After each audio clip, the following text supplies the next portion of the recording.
Look and see, okay?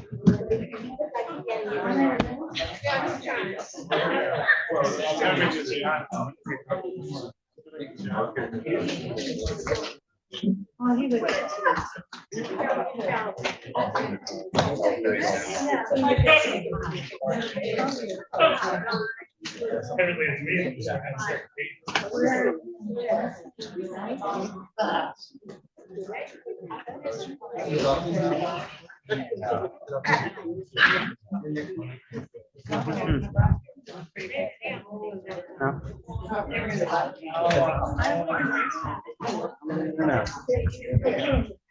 Read it in there. You know, that's the biggest question.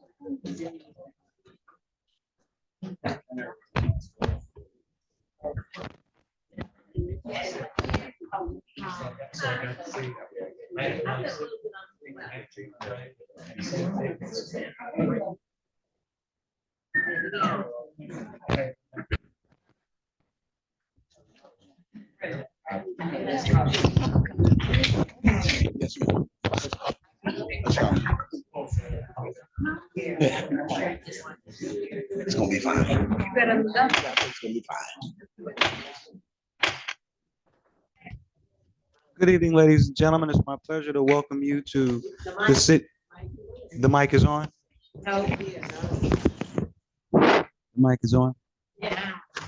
I'd like to welcome you to the City of Highland Park's virtual and in-person regular city council meeting scheduled for this evening, Monday, July 6th at 7 p.m. Madam Clerk, would you be kind enough to take the roll?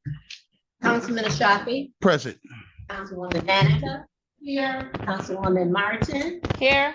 Council Pro Tem Robinson. Present. Council President Thomas. Present. Moving on to item 3, the approval of the agenda. Members of council, you have had the agenda presented to you. The chair will entertain a motion on the agenda for tonight. Motion to approve. Motion to approve. So, but we also received this document from the legal department to amend.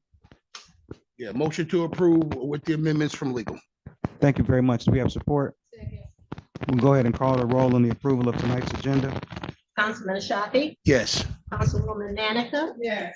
Councilwoman Martin. Yes. Council Pro Tem Robinson. Yes. Council President Thomas. Yes, thank you very much. Moving on to item 4A. This is the approval of the proposed minutes for the virtual and in-person workshop that was held on June 15th, 2026. City Council, what's your pleasure? I move to approve the proposed minutes for the virtual and in-person workshop meeting June 15th, 2026. So we have support from Councilwoman Martin. The motion is on the floor from Councilwoman Manica with support from Councilwoman Martin. Would you please call the roll on item 4A, ma'am? Councilman Ashafi, Yes. Councilwoman Manica, Yes. Councilwoman Martin, Yes. Council Pro Tem Robinson, Yes. Council President Thomas. Yes, thank you very much. Moving on to item 4B. This is the approval of the proposed minutes for the virtual and in-person regular meeting held on June 15th, 2026. City Council, what's your pleasure? Move to approve the proposed minutes of the virtual and in-person regular meeting held June 15th, 2026. Second. Mr. El Shafi got to it first. A motion made by Councilwoman Manica, supported by Mr. El Shafi. Would you please call the roll? Councilman Ashafi, Yes. Councilwoman Manica, Yes. Councilwoman Martin, Yes. Council Pro Tem Robinson, No. Council President Thomas. Yes, motion carries. Can we just pause for a second? Mr. Bosser, this? Okay, I just wanted to verify. Just 1 second. Let me make a notation in tonight's agenda. This amended motion goes to item 6.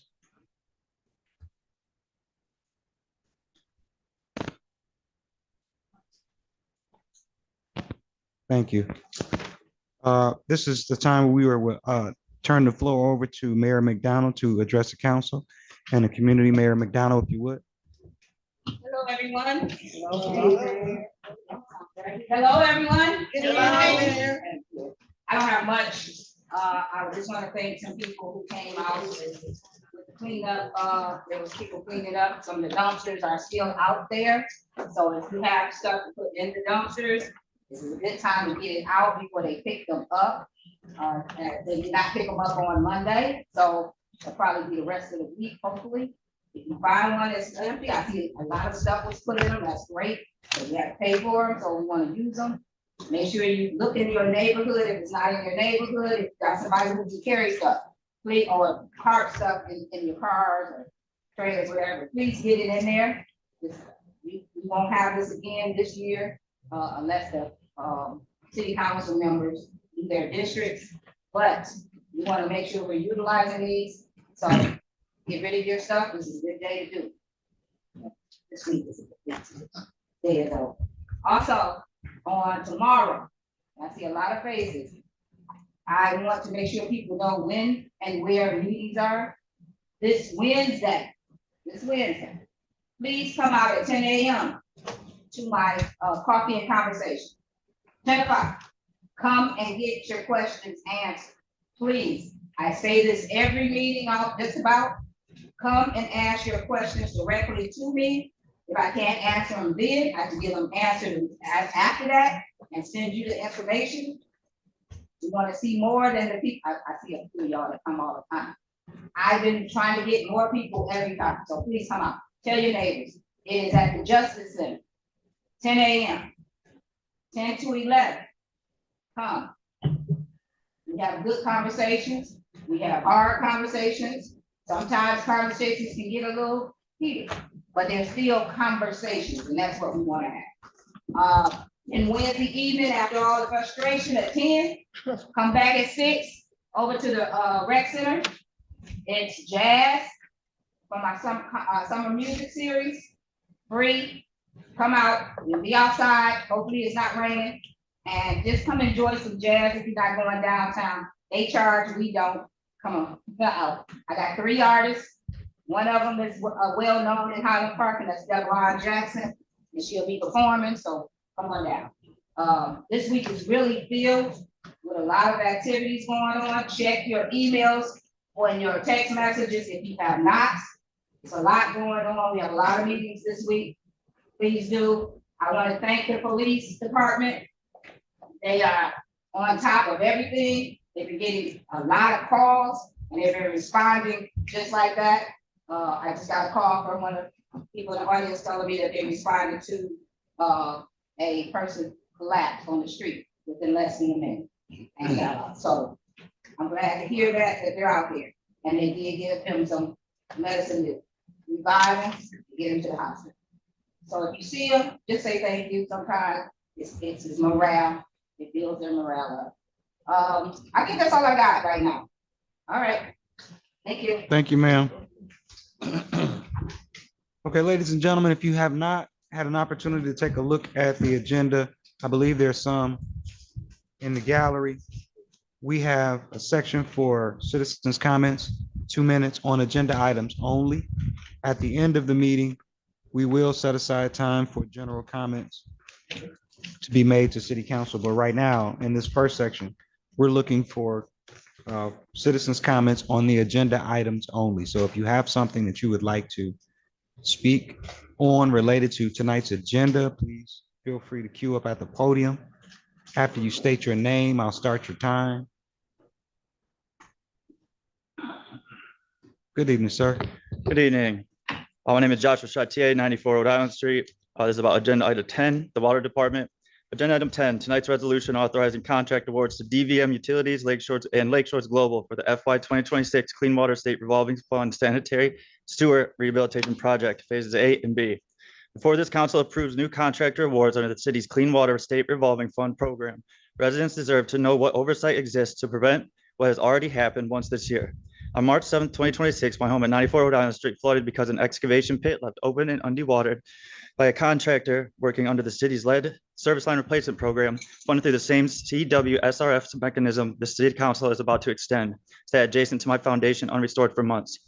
The water department is directed by Damon Garrett, who simultaneously serves as the president of Metro Consulting Associates, the firm that structures this department's $10 million annual budget and its separate $500,000 engineering budget. The dual role is a matter of public record. Before this council commits DVM Utilities and Lakeshores Global to phase A and phase B of another CWSRF funded excavation project, I'm asking what independent inspections protocols exist to confirm open excavations are underwatered and restored. Pardon me, I'm a little nervous. Unrestored before contractors move to the next site, and who signs off on that? Is that the same person who structures the contracts? I'm not asking this council to delay tonight vote. I'm asking that whatever oversight failed at 94 Rhode Island Street not repeat itself on Waverly or whatever DVM and Lakeshores Global are assigned next. Thank you. Thank you, sir.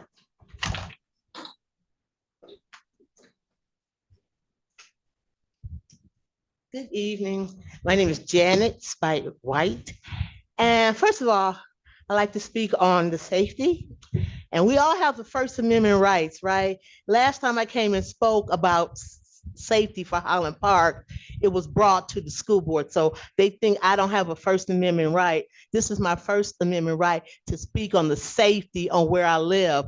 And I believe City Council is long overdue to determine how many people can be on a block, the safety and the use of our police and the use of how streets don't look like residential streets. They look like rec centers or whatever. I don't know, but I've been in Highland Park, taxpayer, and I think City Council owes it to us not to have the type of issues that we have had. We love to have those kind of events, but that's why there's a rec center. That's why we have parks here, for those reasons. And I feel sorry for people that live on that block.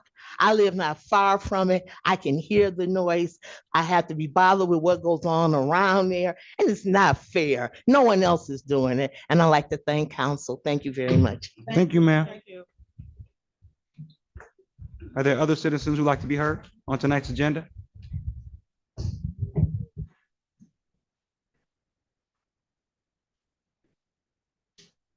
Yes, sir. State your name for the record. Joshua Lemire, regarding IX and X, thank you, Romans. So we're approving a gift to pave, and I don't have my glasses on, but we're authorizing the contract award to DVM Utilities for Phase A and Lakeshare Global Incorporated for Phase B. Was this open for a bid? I mean, I know Lakeshore Global has about 40 acres here in this fair city, so that's a nice convenient commute. But I say all that to say that I went up to the Straits of Mackinac this weekend and drank out of the lake, which we could do because we have a water pump station, which is not for sale. It's not for sale. it's not for sale. And if somebody could illuminate what that new warehouse is off of 6 Mile in Oakland that has a Chat GPT printed out sign that says it's a federal trade zone. I think we'd all like to know what that is, but it wasn't printed by our government because it says Bondiz on the sign. I didn't notice that when I first drove upon it, but I looked at my picture and I read BONDES, and I don't think anybody would make that mistake erroneously. But anyways, the water pump station isn't for sale, and God willing, it won't be for sale for about 100 years. So thank you so much. Thank you, sir. Are there any citizens out? Yes, ma'am. Come on up. State your name for the record. It is under Department of Public Works, resolution to approve a gift of paving a portion of Waverly Street by HMS for ease of access to 1961 Lincoln Street, operation by Spectrum Juvenile Justice Center. I just wanted to ask the council to really consider this. This is a street that they're going to pave themselves. They're going to donate a gift to the city of paving that street themselves, not from the city, no money coming from the city. It is them. It's a donation. That street needs to be paved, but we don't have the money for it. And they're willing to give us the money because they drive down that street up into the juvenile system. And so I'm just hoping that you all consider this donation so that street can get paved without the city have to pay for it. Thank you. Thank you, ma'am. I see no one else at the podium, so I'm going to go ahead and move into our regular meeting, starting with the tabled item 4 from the June 15th meeting. It's a resolution to issue a rental contract to Alta Equipment or monthly rental for a Volvo L70H 4.5-yard high-capacity bucket vehicle. City Council, what's your pleasure on item 5? To remove from the table? I want to make a motion to remove off the table the resolution for the rental contract to ALTA Equipment for the rental of the Volvo L7H 4.5-yard high-capacity bucket vehicle. Thank you, Ms. Martin. We have second from Mr. El Shafi. The floor is open. I'm sorry, this item needs to be voted on. Would you please call the roll? Councilman Ashafi, Yes, to bring back from the table. Councilwoman Manica, Yes. Councilwoman Martin, Yes. Council Pro Tim Robinson, No. Council President Thomas. Yes, the item is up for discussion. At this point now, the question is, City Council, what's your pleasure on the resolution to issue a rental contract to Alto Equipment or monthly rental for the Volvo L70H 4.5-yard high-capacity bucket vehicle? Council President, Yes, sir. I appreciate what Mr. Burgess did here with the information he gave, but I see terms and conditions. I don't actually see the contract that we would be approving for this particular item. I don't see the contract, okay? I see terms and conditions, but that's not the contract. Mr. Burgess, you're online. Would you please unmute? I really need a copy of that contract to see exactly what we're committing ourselves to.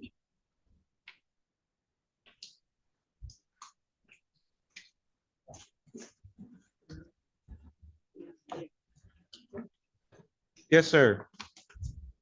Can you hear me? I can. Okay. That is the only document that is involved in the transaction. Okay. We signed that kind of document back in 2018. Wording, everything is exactly the same. And that what we have for 2026 is is that same contract. That's just all I can say about it. There's no other contract, there's no other paperwork, there's no other documentation that will be signed except that piece of paper. This one sheet that says terms and conditions. Yeah, absolutely. That's the only thing we had in 2018, I understand. There's nothing else to sign. All right, Mr. Burgess. Council President, I yield back. Yes, sir. Mr. Burgess, while I have you here, I'm looking at this and it says right up under, this is a rental agreement, rent to rent, correct? That's It says correct. terms and conditions. It doesn't say. Okay, so it says a rental agreement right at the top in the middle of the members of council. In your packet, you'll see under auto equipment Says rental terms and conditions. at right. It says that this is the agreement number. It has an invoice to the city. We have a customer ID. It says rental agreement, rent to rent Okay, what are y'all looking at? Because I definitely. on the don't see very that. first page. Very first page. Say rental terms and conditions. Right in the center of the page between our customer number, the agreement number, the payment terms. Yeah, I don't have that page. I'm sorry, this is it's the page before that.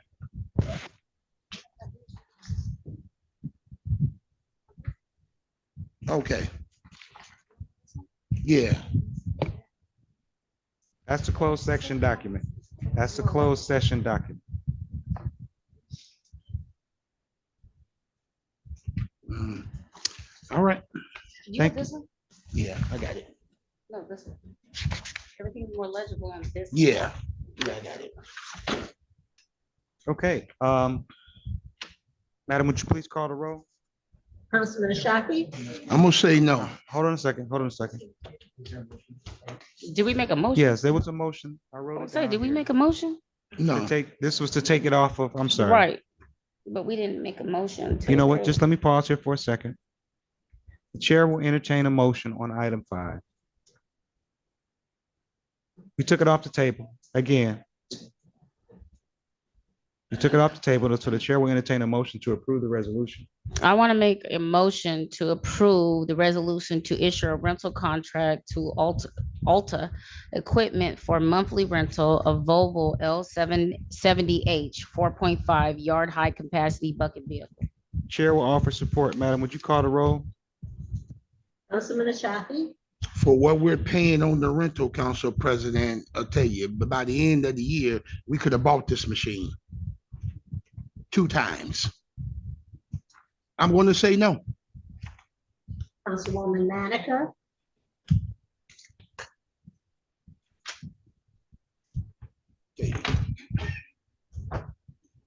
Yes. We could have bought that machine twice. sorry, I can't hear you. I'm sorry, yes. Councilwoman Martin, Yes. Council Pro Tim Robinson, I'm gonna vote no because the address is 30. Council President Thomas. Yes, thank you. Motion carries. Moving on to item 6. We've been given specific instructions about this motion. And so that means one of the 4 of you is going to have to make the motion that was handed to you.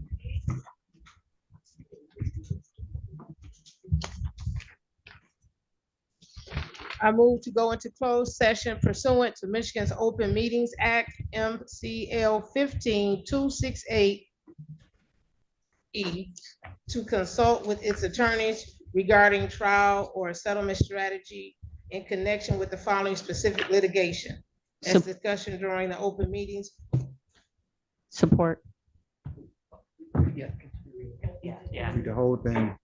During the open meetings would have detrimental financial effect on the litigating or settlement position of the city. Minge versus Ashafi. I don't know what that- Et al. et Yep. al. Case number 225 CV 11964, U.S. District Court for Eastern District of Michigan. Support. Would you please call the roll to convene a closed session? Councilman Ashafi, Yes. Councilwoman Manica, Yes. Councilwoman Martin, Yes. Council Pro Tim Robinson, Yes. Council President Thomas. Yes. Ladies and gentlemen, please excuse us briefly as we proceed to a closed session.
There's nobody between that and me. Guess what?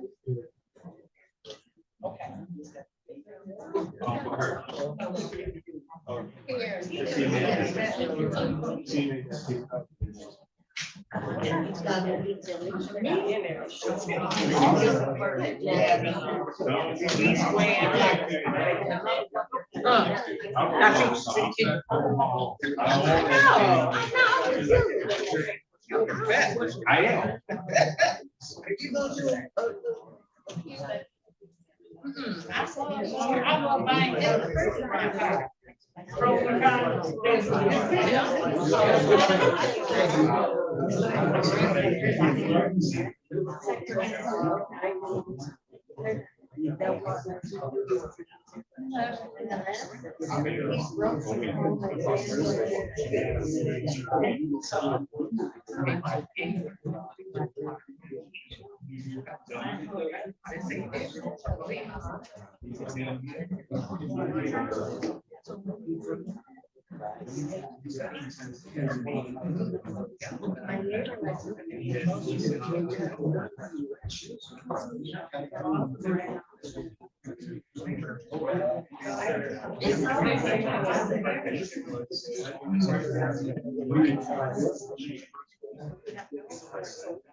I ain't scared. Oh, okay. So, in order for the rent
I knew it was bad. better wait till all the years later to make it, to make it.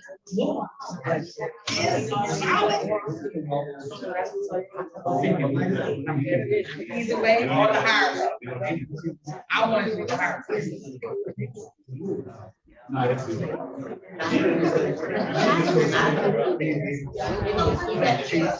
Oh my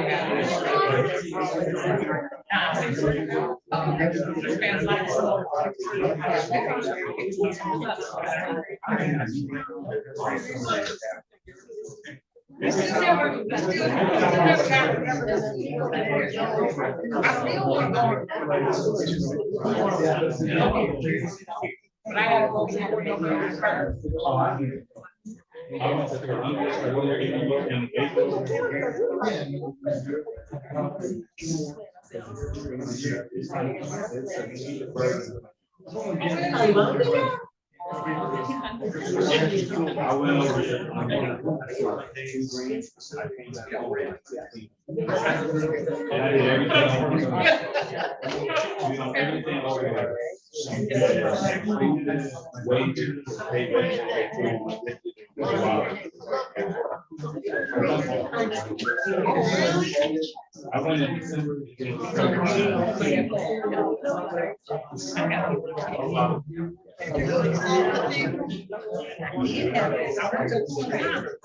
And then I lost it, and then, you know, they want to. And you lose it, then they say, okay, they're trying to take money. I need it. What I'm gonna do, I'm gonna set up. Because I'm just gonna go like a car wash. I do.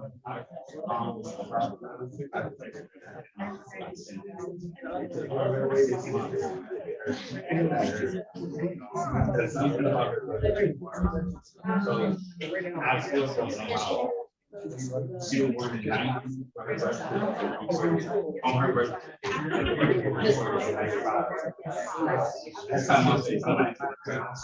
5 years? Yeah. So that's why they, you know, they look like this. They bring something.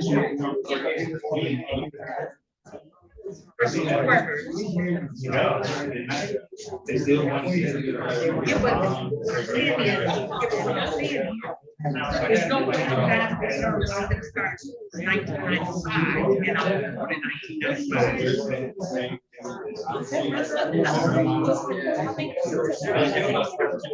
Did they ever take the role? You know,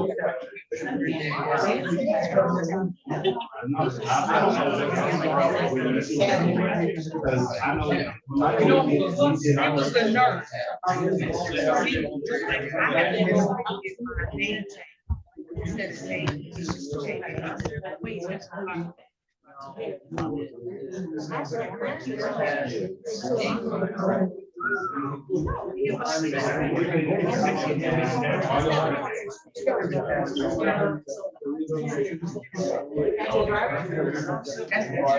my driver's license, the only thing is there, they, do you know that much about it?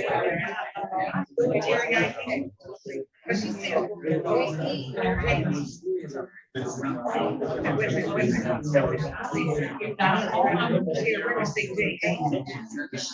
this is the ID date. So security.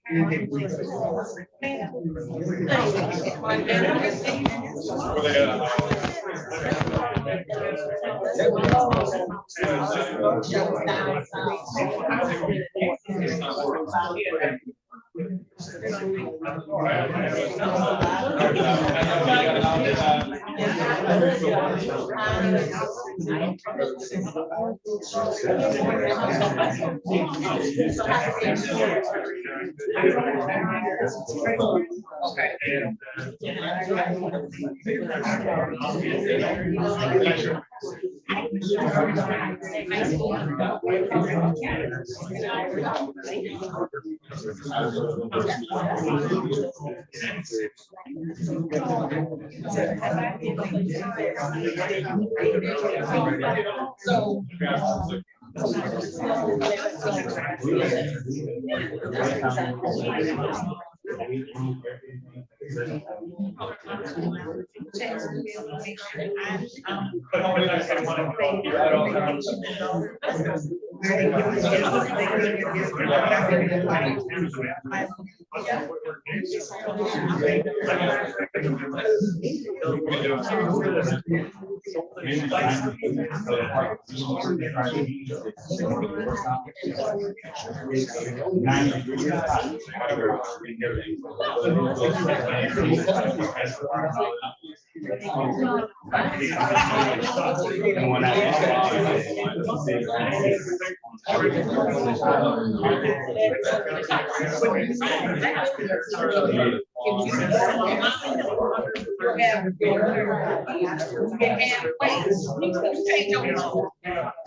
It was wonderful.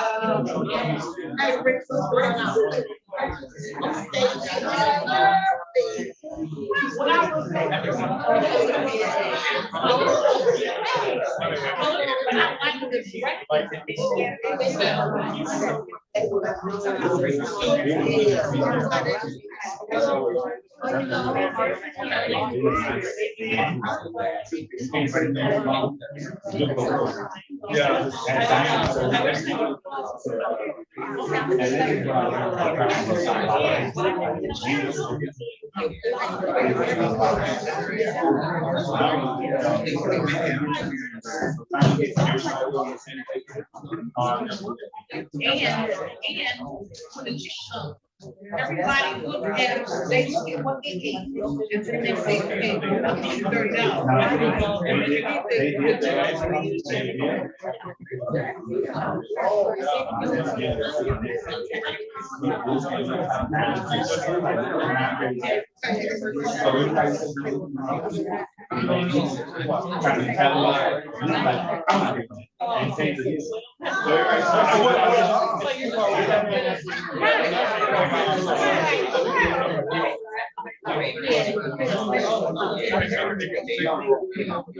But I'm just saying, it's always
I feel it.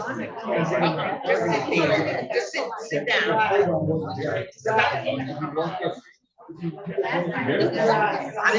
didn't say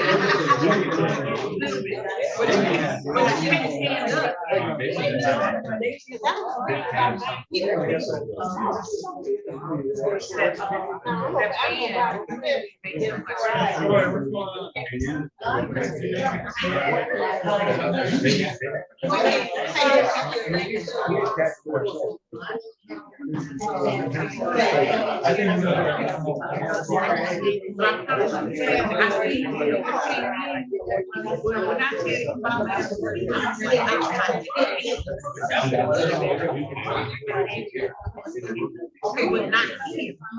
So it's not, that's what I said.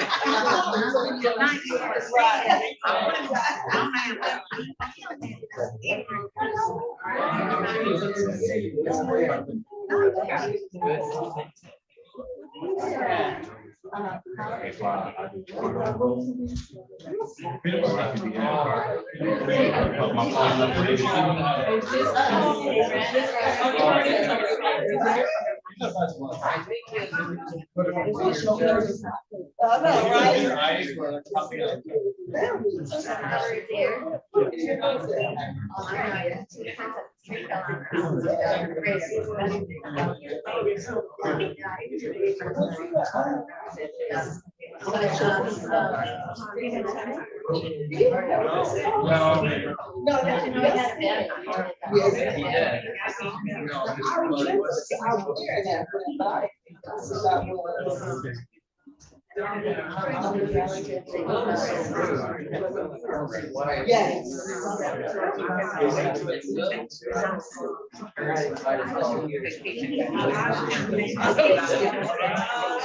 That makes sense. That makes sense. So.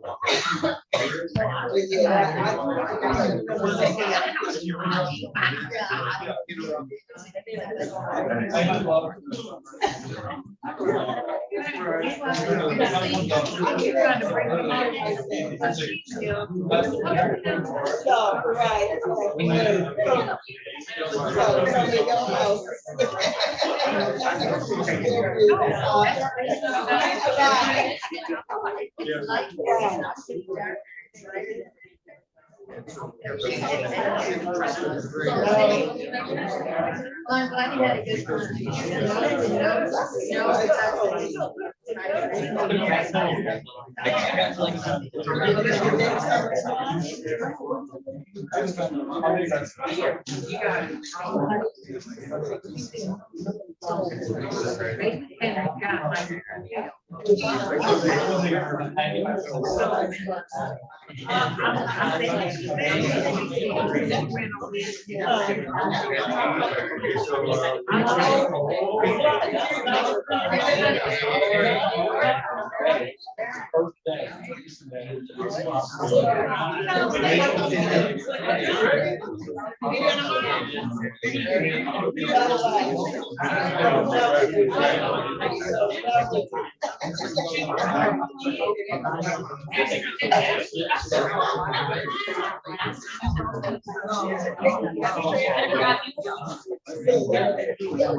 And then he'll answer.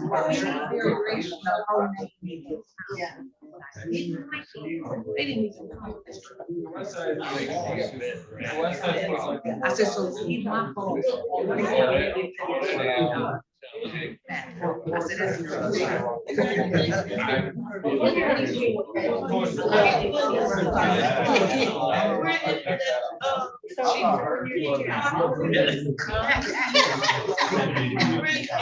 It was gone that day.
Don't be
Oh, no, I.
It's 8:03 PM. The chair will entertain a motion to reconvene the regular scheduled meeting. Motion to reconvene. Support. All those in favor? Aye. Support by Pro Tem. Aye. Thank you very much for your patience, ladies and gentlemen. We're moving on to item 7 under City Council. This is a resolution establishing the public safety event management policy to protect the public and public health, safety, and welfare for the community. City Council, what is your pleasure on item 7? Motion to approve. Would you please, who delivered this resolution for us? I did. Okay, Council thank you. Do we President. have support for Mr. Ashafi's resolution? We have support from Madam Pro Tem. Mr. Ashafi, would you read this into the record? The people in the audience Absolutely. have no idea what we have in front of us. It'd be my pleasure to read it. I got the mic right in front of me there, Mr. Shannon. Okay. A resolution establishing public safety, event management, policy of the city of Highland Park, and directing the preparation of a comprehensive public safety event management ordinance to protect the public health, safety, welfare, and quality of life of the community. Legislative purpose. The Highland Park City Council recognizes the community event cultural celebrations. That recognizes that. I said that. Sure, go ahead. The Highland Park City Council recognizes that the community event, cultural celebrations, neighborhood gatherings, charitable activities, religious observations, educational. Religious observances. I'll read this early.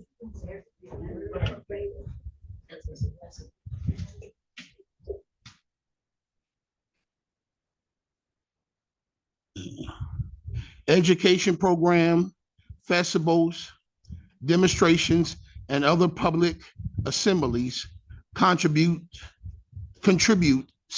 significantly to the social, cultural, and civic and economic vitality of the city. The purpose of this resolution is to establish the official public safety events management policy of the city of Highland Park and to direct the preparation of a comprehensive public safety events management ordinance that promotes safe, well-organized, and accessible public events while protecting the health, safety, welfare, constitutional rights, neighborhoods, businesses, visitors, emergency response, and public infrastructure of the city. Responders. It is the intent of the city council that any ordinance developed pursuant to this resolution establish fair, objective, transparent, and content neutral standards governing the time, place, and manner of qualifying public events and large public gatherings, while fully respecting all rights guaranteed under the Constitution of the United States, the Constitution of the State of Michigan, applicable federal and state law, and the Charter of the City of Highland Park. Authority. Whereas the City of Highland Park is a home rule city organized under the Constitution of the State of Michigan, the Michigan Home Rule Act, MCL 117.1 ET Esquire, and the Charter of the City of Highland Park. And whereas the Highland Park City Council possesses legislative authority and municipal powers. I missed the word. And possesses municipal policing powers to adopt regulations reasonably necessary to protect the public health, safety, welfare, and quality of life of its residents. Whereas municipalities have the authorities to regulate the use of public streets, sidewalks, right-of-ways, parks, and other public property to preserve public safety, maintain emergency access, protect public infrastructure, and promote the orderly use of public and private property. And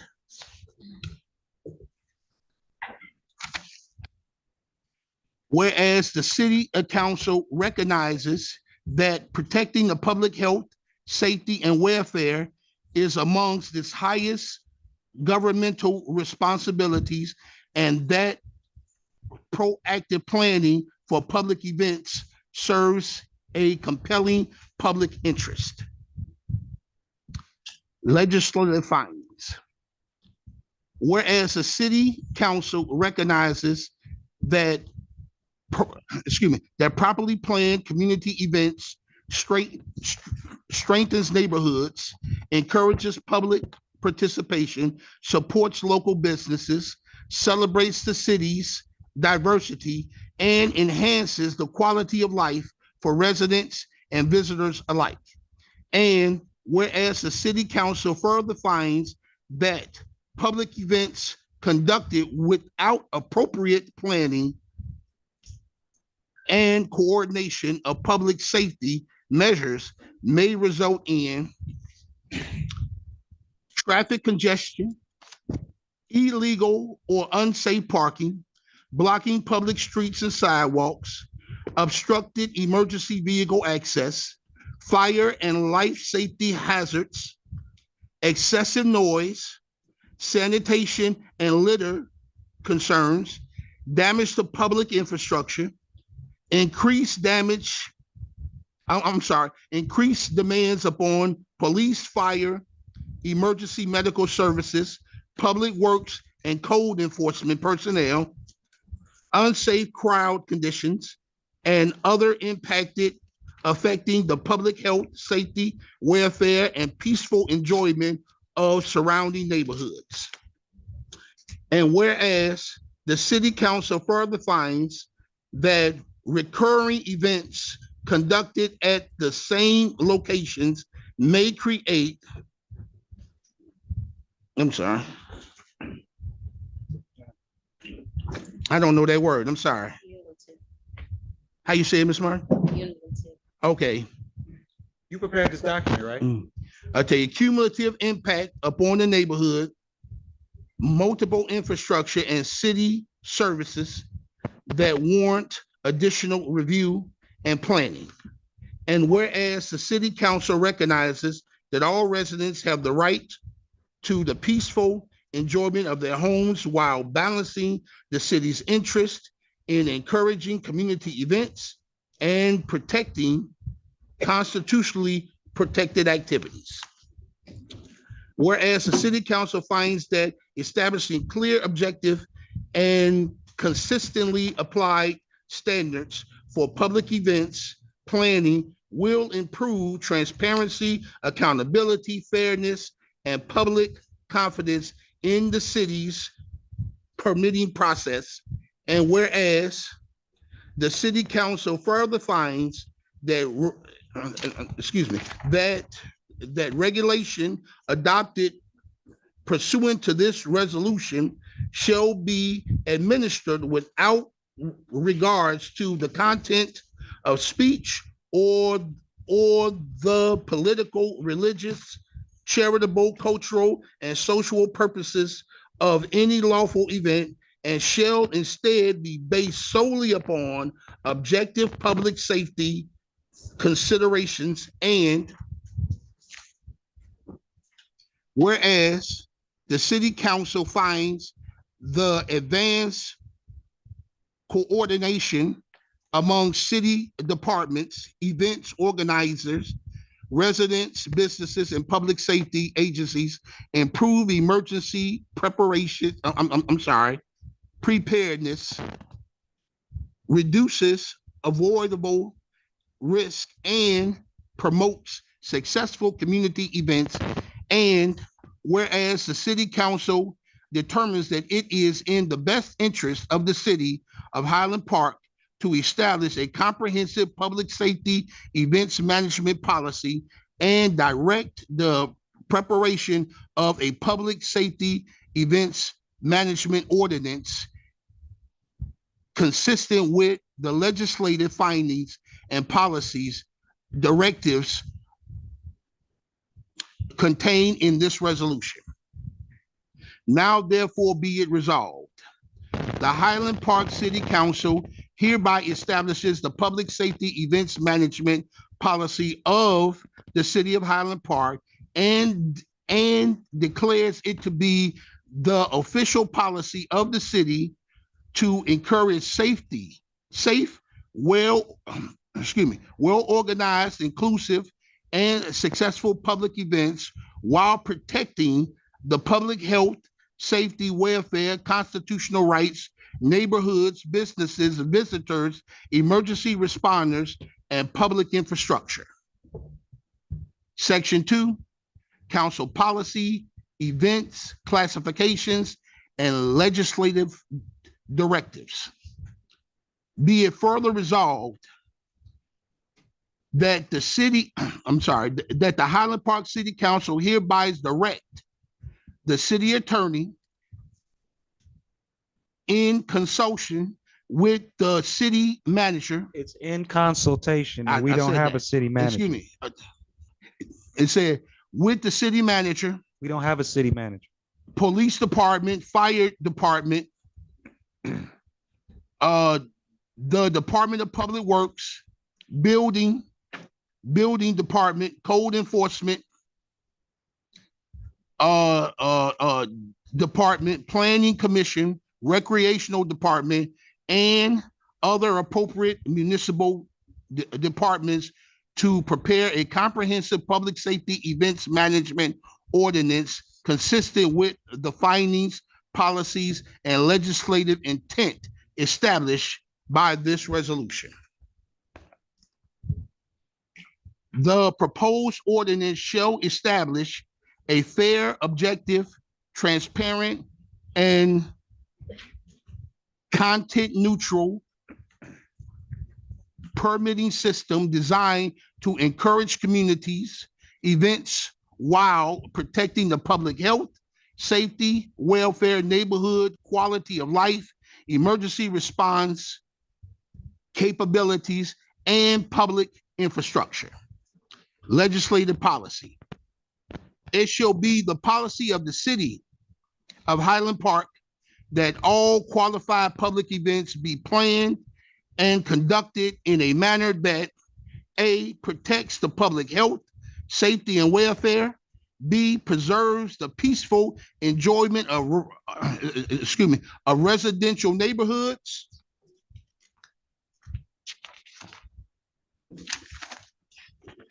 C, protects public and private property, D, maintains safe and unobstructed emergency vehicle access, E, protects pedestrian safety, F, supports the local businesses and community organizations, G, encourages civil engagement and community participation, H, provides equal treatment of all applications through objective standards, I, protects constitutional rights while regulating all reasonable public safety requirements concerning the time, place, and manner of qualified events. J, promotes cooperation amongst event organizers, residents, businesses, and municipal departments. 3-tier public safety events classification. The proposed ordinance shall establish the following minimum events classification. Tier 1, small neighborhood gatherings. Events reasonably expected to attract fewer than 50 attendees at any one time shall generally not require a public safety events permit unless one or more operational characteristics require additional public safety review. Such characteristics include, but are not limited to, amplified sound, street or sidewalk closures, use of public right-of-way, use of city-owned property, temporary stages, tents, canopies, fencing, bleachers, or similar structures, food vendors, merchandise vendors, alcohol sales or service, traffic control, parking management, police, fire department, emergency medical services, or Department of Public Works assistance, any documents, public safety concerns. Tier 2, community events. Events reasonably expected to attract 50 through 100 and, through 149 attendees shall require a public safety events permit. The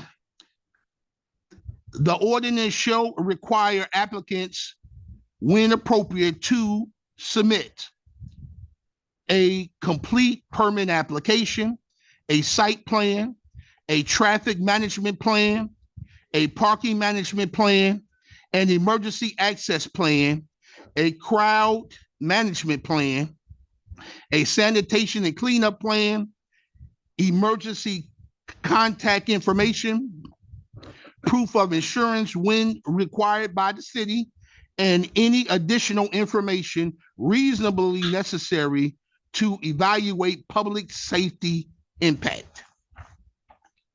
Tier 3, major public safety events. Events reasonably expected to attract 150 or more attendees shall be classified as major public safety events.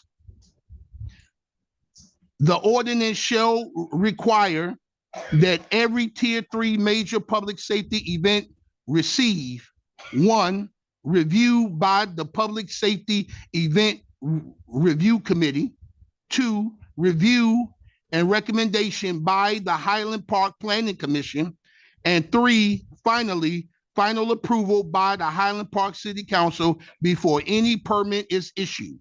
Tier 3 applicants shall also include, where appropriate, comprehensive traffic management plan, parking management plan, emergency vehicle access, fire and life safety plan, emergency medical service coordination, security and crowd management plan, temporary structure plan, vendor management plan, neighborhood notification plan, waste management and post-event cleanup plan, and other optional plans reasonably necessary to protect the public health, safety, and welfare. Planning Commission review.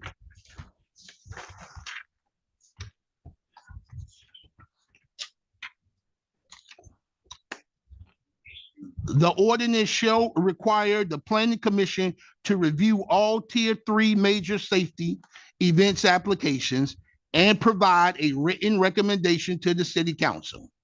The Planning Commission's review shall consider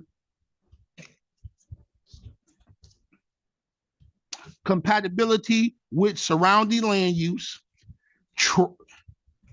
traffic circulation, public availability, pedestrian safety, emergency vehicle access, protection of public infrastructure,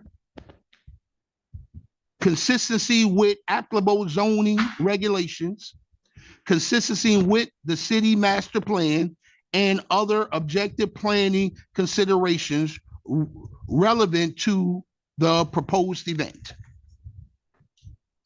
Final city approval. Final city council approval.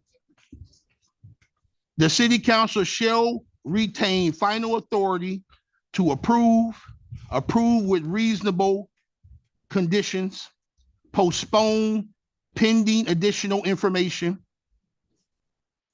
or deny application for Tier 3 major public safety events.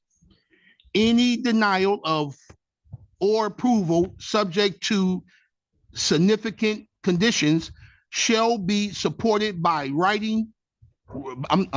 by written findings based upon objective public safety, planning, traffic, infrastructure, and neighborhood compatibility considerations. Attendance determination. The ordinance shall establish objective procedures for determining anticipated audits. I'm sorry, attendance. Attendance established may be based upon prior attendance history, event advertising and promotion, ticket sales and regulations. I'm sorry, and registrations when applicable, venue capacity, parking availability, organization representation, social media promotion, compatible events, and other reasonable evidence reasonably related to anticipate attendance. Knowingly providing materials falsely attendance. I'm sorry, it's starting to run together on me here, y'all. Sorry about that. Okay, false attendance estimates may constitute grounds for permit denial, permit revocation, or other remedies authorized by the ordinance. Proceed. Yes, Do you mind if I? please go right ahead. Triggering conditions. Can you guys hear me? Triggering conditions. Regardless of anticipated attendance, the ordinance shall authorize the cities to require a public safety event permit whenever an event includes one or more of the following: closure or obstruction of any public street, sidewalk, alley, or public right-of-way, use of city parks or other city-owned property, amplified sound or live entertainment, foods or merchandise vendors, alcohol sales or services, temporary stages, tents, fencing, bleachers, inflatables, or similar structures, fireworks or pyrotechnics, where otherwise permitted by law, traffic control measures, parking management, police, fire department, emergency medical service, or Department of Public Works support. Reoccurring events with documented operational impacts or other objective public safety circumstances reasonably requiring advanced municipal review. The purpose of these triggering conditions is to ensure that permit requirements are based upon operational impacts and public safety considerations rather than solely upon attendance estimates. Section 3, implementation, legislative directives, and final resolution, be it further resolved that the City of Highland Park's City Council hereby directs the city attorney to prepare and present to the City Council a comprehensive public safety event management ordinance consistent with the legislative findings, intent, policies, directives, and established by this resolution. The proposed ordinance shall incorporate the minimum standards established herein and may include additional provisions, safeguards, definitions, administrative procedures, and operational requirements necessary to further protect the public health, safety, welfare, constitutional rights, neighborhoods, businesses, visitors, emergency responders, public infrastructure of the City of Highland Park. Minimum ordinance requirements. The proposed ordinance shall include at a minimum 1 through 30, huh? A legislative findings and purpose. 2, statement of legislative intent. 3, definitions. 4, public safety event permit procedures. 5, 3-tier public safety event classifications. 6, attendance thresholds. 7, triggering conditions requiring permits regardless of anticipated attendance. 8, public safety event review committee. 9, planning commission review procedures. 10, city council approval procedures. 11, written findings supporting permit approvals with conditions or permit denials. 12, traffic management standards. 13, parking management standards. 14, crowd management standards. 15, emergency vehicle access requirements. 16, fire prevention and life safety standards. 17, emergency medical planning requirements. 18, security requirements when appropriate. 19, temporary structure regulations. 20, vendor regulations. 21, good neighbor policy. 22, neighborhood notification procedures. 23, standard governing reoccurring events. 24, appeal procedures. 25, enforcement procedures. 26, administrative rules. 27, annual reporting requirements. 28, periodic review of the ordinance. 29, servability. 30, effective date. Legislative expectations. The city council further directs that the proposed ordinance shall, one, there's no number, encourage safe, successful, and well-organized community events, protect residential neighborhoods from unreasonable operational impacts, maintain adequate emergency vehicle access at all times, protect public infrastructure and municipal resources, utilize objective and content neutral standards, apply equally to all applicants, establish reasonable permit timelines, encourage cooperation between event organizers and city departments, promote transparency and accountability throughout the permit review process, stakeholders consultation.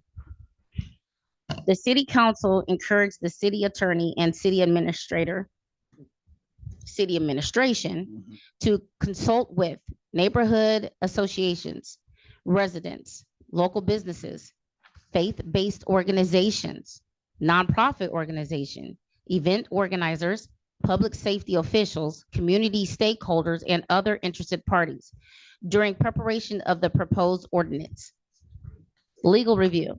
Prior to presentation to the city council, the proposed ordinance shall be reviewed by the city attorney to ensure consistency with the charter of the city of Highland Park, the Highland Park codified ordinance, applicable zoning regulations, applicable planning and land use requirements, the Michigan Home Rule City Act, other applicable provisions of the Michigan law, the Constitution of the State of Michigan, and the Constitution of the United States. Minimum legislation standards. The city council declares that the policies and directives containing with this resolution constitute the minimum legislative standards to be incorporated into the proposed public safety event management ordinance. Nothing contained in this resolution shall prohibit the city attorney from recommending additional provisions, definitions, safeguards, enforcement, mechanisms, administrative procedures, operational standards, or recommendations that further advance the legislative.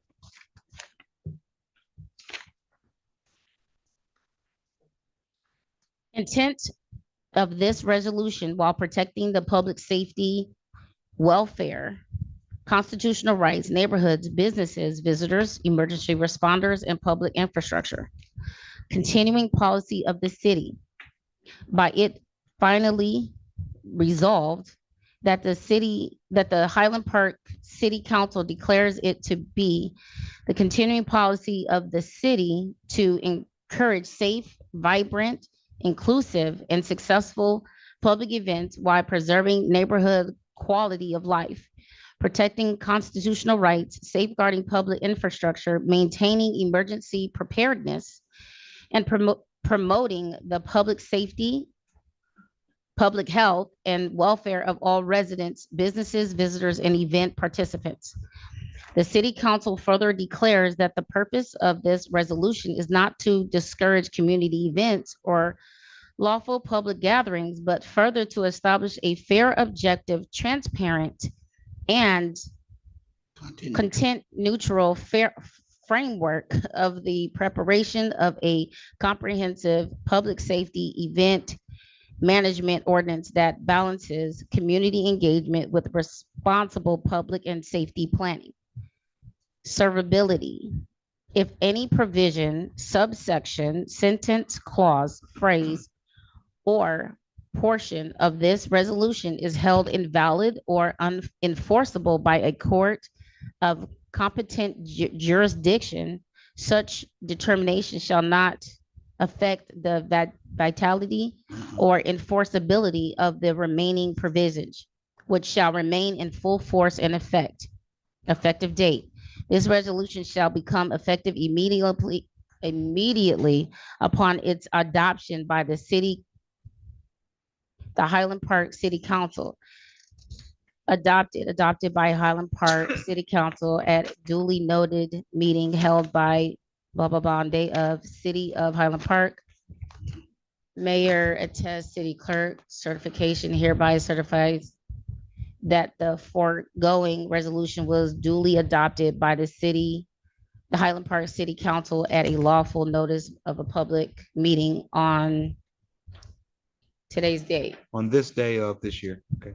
Okay. So thank you both for reading that. I would like to make a suggestion. This needs to be tabled for a workshop. I'm glad you said that. So I want to make a Hold on a motion. second, ma'am. Hold on a second. Because I just spent, as you read this, I painted this document. There's so many things that are already covered in the current framework of the city. And I saw it won't make it through tonight.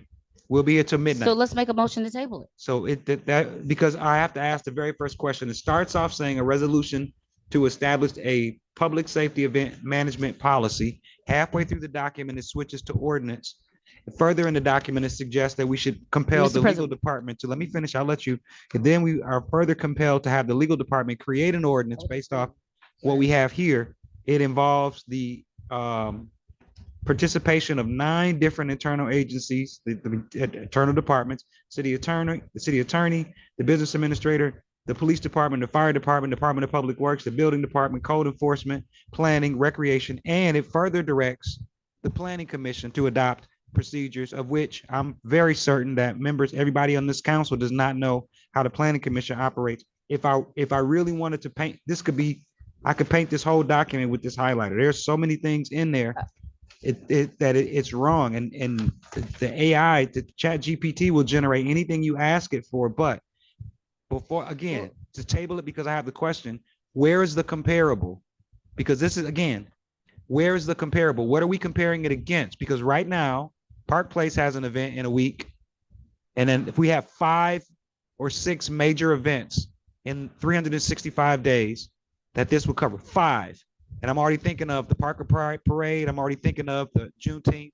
We have a couple of other events that are held, maybe 5 total for this thing to cover. And we are eliciting the service of all of the employees in the city. Now, I'm asking for it to be tabled because 365 days of the year, we have a rental ordinance that we did not give this much attention to. And there are people living in slums because we didn't give this much attention to the rental ordinance. It's important to me because we have agency. You were able to ask your facilitator, hey, can I get numbers? I just want my people to deliver my package to get numbers. That was something we have agency because we're up here. So this, because I was the planning commissioner, because I was the chairman of the zoning board, I can tell you that there are other documents that cover this right now. So this is a veto candidate as it is, because it supersedes the administration. It violates the charter. So I would suggest, thank you for reading it, but I know you guys had a special meeting plan. I wasn't consulted. I don't know who else was consulted. The 3 of us couldn't make it.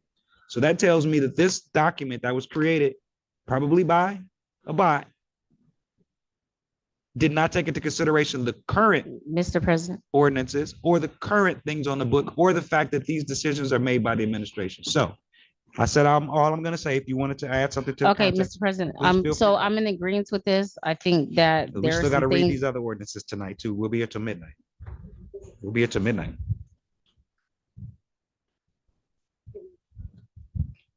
So, Mr. President, I am in agreement with this. I think there's a lot of repeats. I think even in the title alone, it's asking us to do like a couple of different things. So yeah, I believe that it needs to go ahead and be tabled. I can't stand the highlight. I think that's another form of coloring.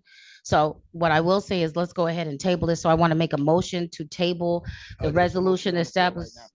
What's the resolution that's on the floor? There's a motion on the floor right now. That motion has to be rescinded before you make your motion. To do a reading? No. No, no, ma'am, I asked, when it was brought forward, I asked, would you please read it?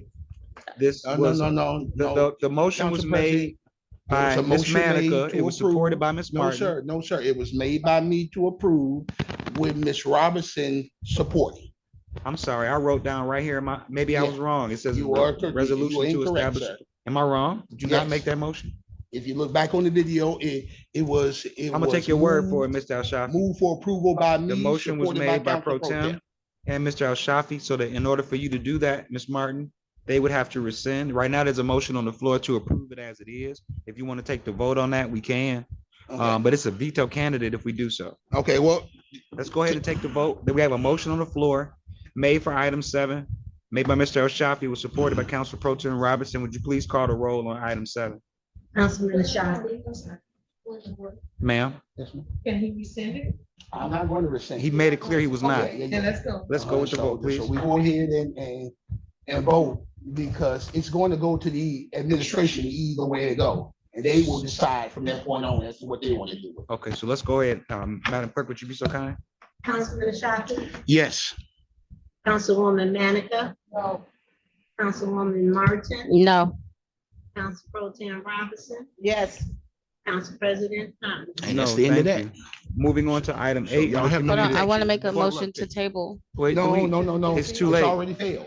And listen, let me make this clear. Let me Failed. make It's a this done clear. deal. Okay, let's. We just have, move hold on a Let's move second, on. no. Let's So move can I on. we get to move run on the to the agenda. next, Hold on a please? second. Can We have move on to 9 the months next, left. Council President? I'm sorry, we have 9 meetings left. Oh, okay. If you want to bring something forward Okay. like Can we this, Move on to the next. We don't want to be here all then night. it's a good idea to include all 5 people with only 9 meetings left. It'll be another city council's issue, which I would have hoped that you would have done. That's neither here nor there. Yeah. Moving on to You would've item hoped we 8, did a lot of under things that community you don't do. development, it's a resolution to sell the residential vacant side lot at 166 Richton to Keith Travis Jr., owner of 164 Richton, DBA, he does business as KHTJ Properties. Is Mr. Travis here? I'll make a motion with questions. I make a motion for approval. With We have a questions. motion made by Council Pro Tem. Chair will offer I support. second. The Chair offers support. Go ahead, Ms. Pro Tem. Mr. Yes, please come forward, sir. Mr. Travis, Good evening. this says KHTJ Properties. You have more properties in Highland Park? No, ma'am. Okay, that's all I want to know. Thank you very much. Any other further questions before we take the vote? Would you please call the roll on item 8A, please, the resolution to sell the residential vacant lot to Mr. Keith Travis Jr.? Councilman Ashafi. Yes. Councilwoman Manica. Councilwoman Martin. Yes. Pro Tem Robinson. Yes. Council President Thomas. Yes, congratulations, sir. You got a lot today. Thank you. Okay. Moving on to item 8A under community development, a resolution to sell a residential vacant lot at 46 Richton to Terry Horn, the owner of 48 Richton. Is Terry Horn here? Wait just a second. I want to make sure if Terry Horn is online.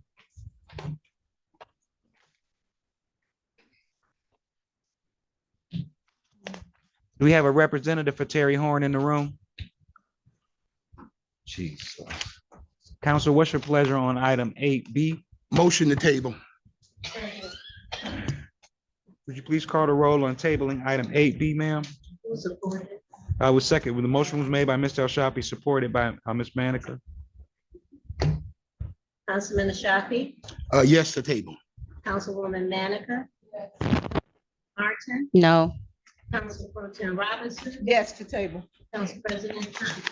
No to table. The motion carries. Going on to item 8C, resolution to sell the residential vacant side lot at 15 Richton to Mildred Wilkerson, owner of 11 Richton. City Council, wait, hold on a second. Is Mandy here? Is Ms. Wilkerson here? I see you online. Thank you so much, ma'am. City Council, what's your pleasure on item 8C? I'll make a motion to pass. We have a motion to approve made by Council Pro Tem, supported by Councilwoman Manica. Would you I got please call the questions. roll? I'm sorry. I got questions, Council President. Mr. El Shafi, go ahead with your question. Okay, so for some reason, I don't know why And I don't think it's her fault, but this application is incomplete. I'll give an example. Mr. Keith here, his application is thorough and full. I mean, I am surprised that they don't have your blood type in here, young man. Tell me what hers is lacking. Okay, it's lacking her photo ID, is lacking proof that all of her bills are paid, it's lacking quite a bit. Okay, it's just the application and pictures. Ain't nothing else in here, sir. On the back of the document is where it says pursuant to purchase water department, Ain't nothing confirmed. else in here. Okay. On the back here. This is the same thing. This is the document that's in every lot to sell. I Water don't have that department in here, sir. confirmation, tax assessment certification, community economic Okay. development, director signed off. That part That's is not in included in every file. That's what only Okay, thing all that's right, well, required. it's all good. Okay. I have So, one question. I go just ahead, have one please. question. It's all I good. just Y'all do wanna, your thing. How you doing it? I was just curious on the I ain't got time for it. the reasoning, like the We what didn't she's ask gonna use the Mr. lot Terry. for? Huh? I mean, we didn't ask Mr. Travis. I can ask Mr. Travis. We did not. I don't want to be a bias. We did not ask Mr. Travis though, so the same question. Oh, Mr. Travis didn't put it in there? He did. Right. Mind answering it though, if that is a question. That doesn't You even know make what, sense. Miss Martin? let me I go don't back see it on here. Let me go Okay, back I don't in see here an and look. ID in here. I don't Please see refer anything to in me. this application. Hold on a His second, was, Ms. Wilkerson. it was in his. Yes, ma'am. Refer to me specifically. Yeah, That's what I'm his is in saying. there. It It's doesn't not make in sense ours, to though. ask, because I would ask him if I read it. Not intending to build a new home. Oh, okay, go ahead. Okay. We got no ID. We got nothing here. What is it? I'm looking at these two applications. I want to make sure that what you're saying. I plan to use the property as extra yard space. She gives an answer of what she's using it for. Where do you see that? Right when it says that, please answer the following question. Describe your What page are you in on? detail, your intent for use of the lot or structure. She had one sentence. It's very specific. Plan to use the property as extra yard space. It's one complete sentence and Okay, it Mr. explains President. it. Okay. Is it possible that we can table this until I get a full application? Because this is clearly. Hold on one second. It's Ms. missing Wilkerson, quite a can you bit. hear me talking? Yes, I It's can missing hear quite you. a bit, Council President. Okay, Ms. Wilkerson, you have on here, plan to use the property as extra yard space. Could you elaborate on your plans for this property? Of course, I have no problem doing so. I own the property at 11 Richton. It was my grandmother's home, my family home. I was raised there. When my grandmother got sick, it was passed down to my mother, and then my mother subsequently got sick. So the house sat for some time. I'm the only family member that's trying to restore the home so it looks better and it's not a blight on the city any longer. And I plan to restore the home so that I can move into it with my family and keep the family home in the for later generations. The extra yard space is for my daughter. I have a daughter and I have cousins, nephews, nieces. I want them to have a space where they can play when they come over. It's our granny's house, and I want to keep it as granny's house, but I also want to make sure they're able to make the same memories that we had growing up at granny's house. And I feel like we can do that with that extra yard space. I plan to fence it off, be able to put play stuff back there for my daughter and her cousins and everyone else in the family so we can all enjoy it. And I mean, a lot is just sitting there, and we've tried to maintain it the best we can as well as maintaining the house. But like I said, when my mother got sick, everything went down. So I'm prepared to pick it up, keep it maintained, and keep it in our family. Thank you so much, ma'am. So you've been maintaining the lot right now, even though you're not the owner. I've been well, my mom was trying to. I just recently inherited the home not long ago. So I've been paying the taxes, paying the water bill, and I'm about to get, I mean, if I get this approval for the lot, I'll get the lot cut and maintained. But I've been just recently taking over everything from my mother. Okay, so we have a motion on the floor made by Council Pro Tem, supported by Councilwoman Manica. Council This is a President, I got some resolution questions. to, go ahead, ask a question. I got questions. For Ms. Wilkerson? Yes, for Ms. Wilkerson. Ms. Wilkerson, Yes. are you a city employee? Yes, I am. Yeah, you're a prosecutor for the city, right? Yes, Oh, I'm no. Yes, she is. No, we're not. She's just a citizen right now. I'm trying to Her day understand job why is the her day job. application is not complete, Council President. That's Go right all ahead. I want to know. Well, That's all I want to know. completed it was the Why way. the application not complete? Why her ID is not here? Why nothing is in here? Besides the ID, what's missing? I filled out Besides the ID, how I was Hold told. on, Ms. ID. Wilkerson. Hold on, Ms. Wilkerson. I don't see, hold on a second. I see where she wants, what she wants to do with it. I really don't see a full list like, hold on a second. I'm just asking what's missing. So let me tell you what's missing here. So we look at Mr. Keith's application. Okay. Purchase information. That's in there. Okay. Purchase And information. you got purchase information. That's filled He out. got offer to purchase application. That's in here. City of Highland Park offer to purchase application development intake form. Well, she doesn't need that. Okay, It's a okay. side lot. He's getting a side lot too. Here's the side It's lot not, as well. it's not required by ordinance. Okay, so why was he That- required He to did do his due diligence to do it. It's not required. Okay. Not by ordinance. Okay, okay. Offered to purchase the development intake, not required to do, right? That's right. Okay, but he was required to do that for a side lot. Who was that? Who was that? Who was it? This is Mr. Keith. Does he live? Is he a resident? No, Okay. She and is. neither is she. She's resident. And then, hold on a second, we cannot, because of this woman's profession, once that was mentioned, it's problematic. Once you mention, Nobody's talking about her profession. you asked Why the if application she is not worked for the complete, that's city. all I ask. You I'm asked, you asking. said she was a prosecutor. Nobody in this room That's knew all that I until asked. you said it. We're already dealing with estate issues summary. like this. Real estate summary is in there. Okay. Here we go again. Let's Ms. see Manica, here. I see your hand. And what is Get this us right here? another That's for his lawsuit. DBA. That's the part of the development. That's the notarized. He wants to build a garage. Is he building a garage? He This wouldn't have man? to have- I don't know, but that's why He he wouldn't- wouldn't have that. He's gonna build something. By ordinance, side lots Okay. are not All required right. to do that. All right, y'all go ahead with it. Okay, we have a motion on the floor to sell a residential vacant More lot than ID, but to that's Ms. okay. Wilkerson. We have a motion that was made by Council Pro Tem, supported by Councilwoman Manica. Would you please call the roll on the side lot? Councilman Shafi, No. Councilwoman Manica, Yes. Councilwoman Martin, No. Council Pro Tim Robinson, Yes. Council President Thomas. Yes, motion carries. Moving on to item AD. Thank you, Ms. Wilkerson. You got a lot today. Resolution to sell the residential vacant side lot at 235 West Grand to Melissa Grainer and Danny Sanders, the owner of 239 West Grand. Are you present? Motion to approve. Oh, okay, come on, step forward, sir. We have a motion to approve by Councilman Ashafi. Do we have support?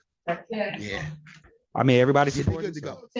They good to Okay, go. The Pro application Tem. is complete. They good to go. We have questions, concerns, dissent? No. Let's call the roll We on drove by item. your property, your house looks AD. beautiful. Thank you. Yes, sir. Would you call? Councilman Shafi, Yes. Councilwoman Manica. Councilwoman Martin, Wait, hold on. I got a question. You know your ID is expired, right? You got it up there. Yes. Council Pro Tim Robinson, Yes. Council President Thomas. Yes, motion carries. Congratulations, sir. Thank you. Thank you, sir. You got a lot today. You guys have a good night. You too.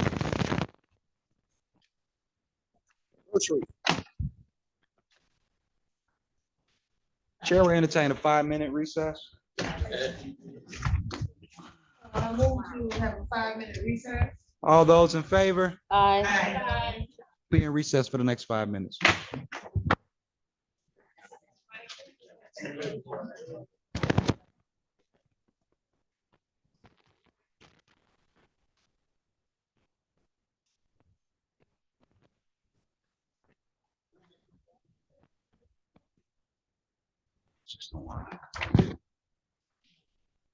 What? This is next.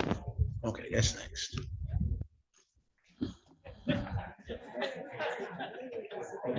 Out.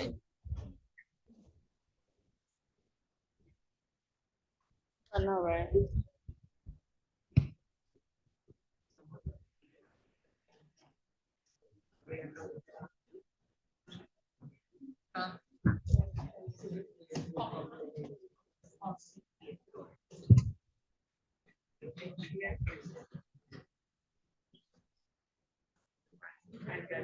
Like they have half-ass applications and everybody approves. Love that.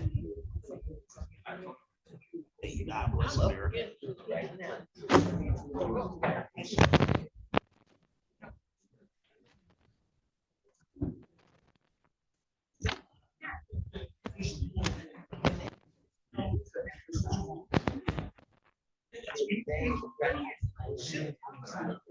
To make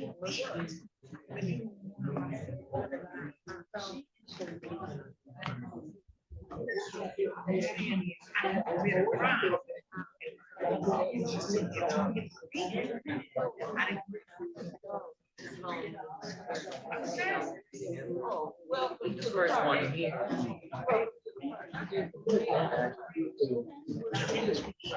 What we got to pay? I object. Well, it's.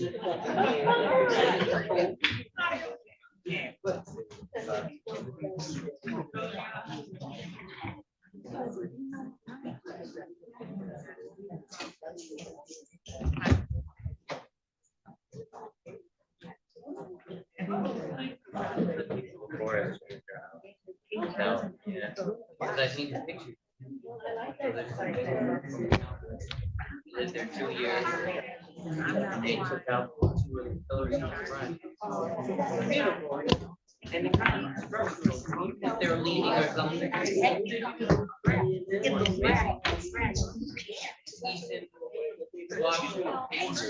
No, they came from California.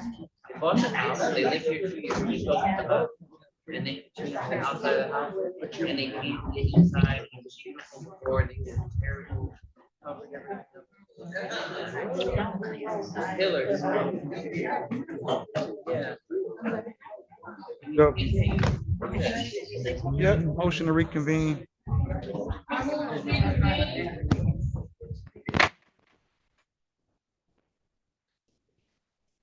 We have a motion to reconvene made by Councilwoman Manica. All those in favor, please.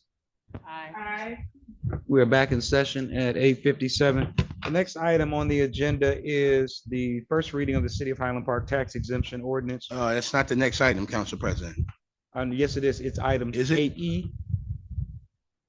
Thank you very much. It's item 8E. That's the first reading of the City of Highland Park Tax Exempt Ordinance for Highland Park Manor Apartments pilot. Hold a second. What happened to G? A, B, C, D, E. Oh, okay, okay, sorry, tripping. I'm tripping, you know, I'm tripping. Okay. A, B, C, D, E, F, G.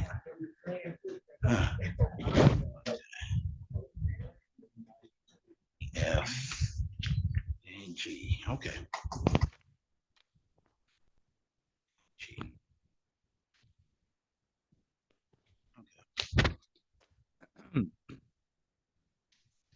Ladies and gentlemen, this is a procedural matter that we have to go through. This is the first reading of the ordinance proposed for the Highland Manor Apartments pilot. I'll provide the reading for you.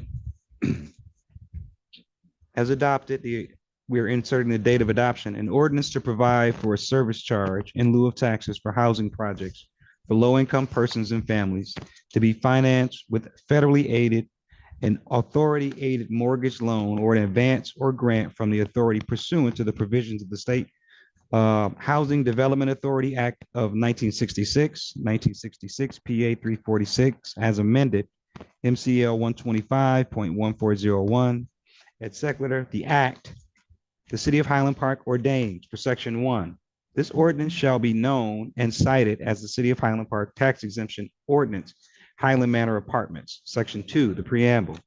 It acknowledges that it is a proper public purpose for the state of Michigan and its political subdivisions to provide housing for its low-income persons and families, and to encourage the development of such housing by providing for a service charge in lieu of the property taxes in accordance with the Act. The city is authorized by this act to establish or change the service charge to be paid in lieu of taxes by any or all classes of housing exempt from taxation under this act at any amount it chooses, not to exceed the taxes that will be paid but for this act. It further acknowledges that such housing for persons and families of low income is a public necessity, and as the city will benefit by improved will benefited and improved by such housing. The encouragement of the same by providing real estate tax exemptions for such housing is a valid public purpose. It is further acknowledged that the continuance of the provision of this ordinance for the tax exemption and the service charge in lieu of all at Valerium, I don't speak Latin well, excuse me, property taxes during the period contemplated in this ordinance, and essential to the determination of economic feasibility of the housing projects that are constructed or rehabilitated with financing extended reliance on such tax exemptions. The city acknowledged that the sponsors, as defined above, subject to receipt of an allocation under the LIHTC program by the Michigan State Housing Department Authority, plans to develop, own, and operate a housing project identified as Highland Manor Apartments on certain properties seen below, principally located at 20 Sears Street in the city of Highland Park, to serve persons and families of low income, that the sponsors have offered to pay the city on accounts of this housing project an annual service charge for public service in lieu of all ad valorem property taxes. The properties located in the city of Highland Park, Wayne County, Michigan, are described for the tax purposes as follow: lots 8 through 12 and parts of lots 7 and 13 of Assessor's Highland Park Plat Number 1, as recorded in Liber 66, page 24 of Plats, Wayne County Records, being more particularly described as beginning at the point beginning the intersection of the east line of the 2nd Avenue and the south line of the Bartlett Avenue, said point being the northwest corner of said lot 8. Thence north 63 degrees, 59 minutes and 42 seconds east, 355.33 feet along the south line of said Bartlett Avenue. Then south 26 degrees, 05 minutes, 40 seconds east, 175.00 feet. Then south 63 degrees, 59 minutes, 42 seconds west, 150 feet. Then south 26 degrees, 5 minutes, 40 seconds east, 160, there should be a period there. It has 163, 0.8 feet. It should be a period. Where? Under description of the parcel. This is one of the cardinal directions they were describing. Beginning again at then south 26 degrees, 5 minutes, 40 seconds east, 163.0 feet to the north line of Sears Avenue. Thence north 88 degrees, 6 minutes, 50 seconds west, 81.2 feet along the north line of Sears Avenue. Then south 64 degrees, 0 minutes, 0 seconds west, 132.0 feet along the north line of Sears Avenue to the point on the east line of 2nd Avenue, said point also being the southwest corner of said lot 8. Thence north 26 degrees, 23 minutes, 50 seconds west, 300.0 feet along the side line of the point beginning. And this for the people in the audience, this is the physical description with the geolocation points identified. Parcel 2, lots 14 and 15, and part of lots 7, 13, and 16 of the Assessor's Highland Park Plat Number 1, as recorded in Library 66, page 24 of Plats, being more particularly described as commencing at the point beginning the intersection of the east line of 2nd Avenue and the south line of Bartlett Avenue, said points being the northwest corner of lot 8, thence north 63 degrees, 59 minutes, 42 seconds east at 355.33 feet along the south line of Bartlett Avenue to the point of the beginning, thence continuing 63 degrees, 59 minutes, 42 seconds east along the south line of Bartlett, then commencing at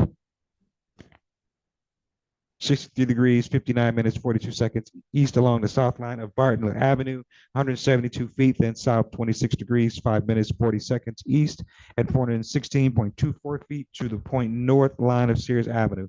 Thence following the 6 courses being along said line, first line, 1, south 64 degrees, 0 minutes, 0 seconds, west 64.17 feet, and 2, south 69 degrees, 1 minute, 30 seconds west, 60.26 feet, and 3, south 76 degrees, 14 minutes, 0 seconds west, 61.48 feet under south 83 degrees, 50 minutes, 0 seconds west, 63.93 feet, and 5, south 89 degrees, 56 minutes, 50 seconds west, 3.683 feet, and 6, north 88 degrees, 6 minutes, 50 seconds, west 47.9 feet. That's north 26 degrees, 5 minutes, 40 seconds, west 163.8 feet. Thence north 63 degrees, 59 minutes, 42 seconds, east 150 feet. Thence north 26 degrees, 5 minutes, 40 seconds, west 175 feet to the point of the beginning of the south line of Bartlett Avenue. The parcel identification number is 43-006-01-0007-305. Under section 3 for definitions, the first is the authority, means the state housing department authority. B, the annual shelter rents means the total contract rents as defined by the U.S. Department of Housing and Urban Development and regulations promulgated pursuant of Section 8 of the Section 8 of the U.S. Housing Act of 1937, as amended, received in connection with the operation of a housing project during the agreed annual period, exclusive of utilities. C, LIHTC program means the low-income housing tax credit program administered by the authority under Section 42 of the Internal Revenue Code of 1986 as amended. D, persons and families of low income means persons and families eligible to move into a housing project.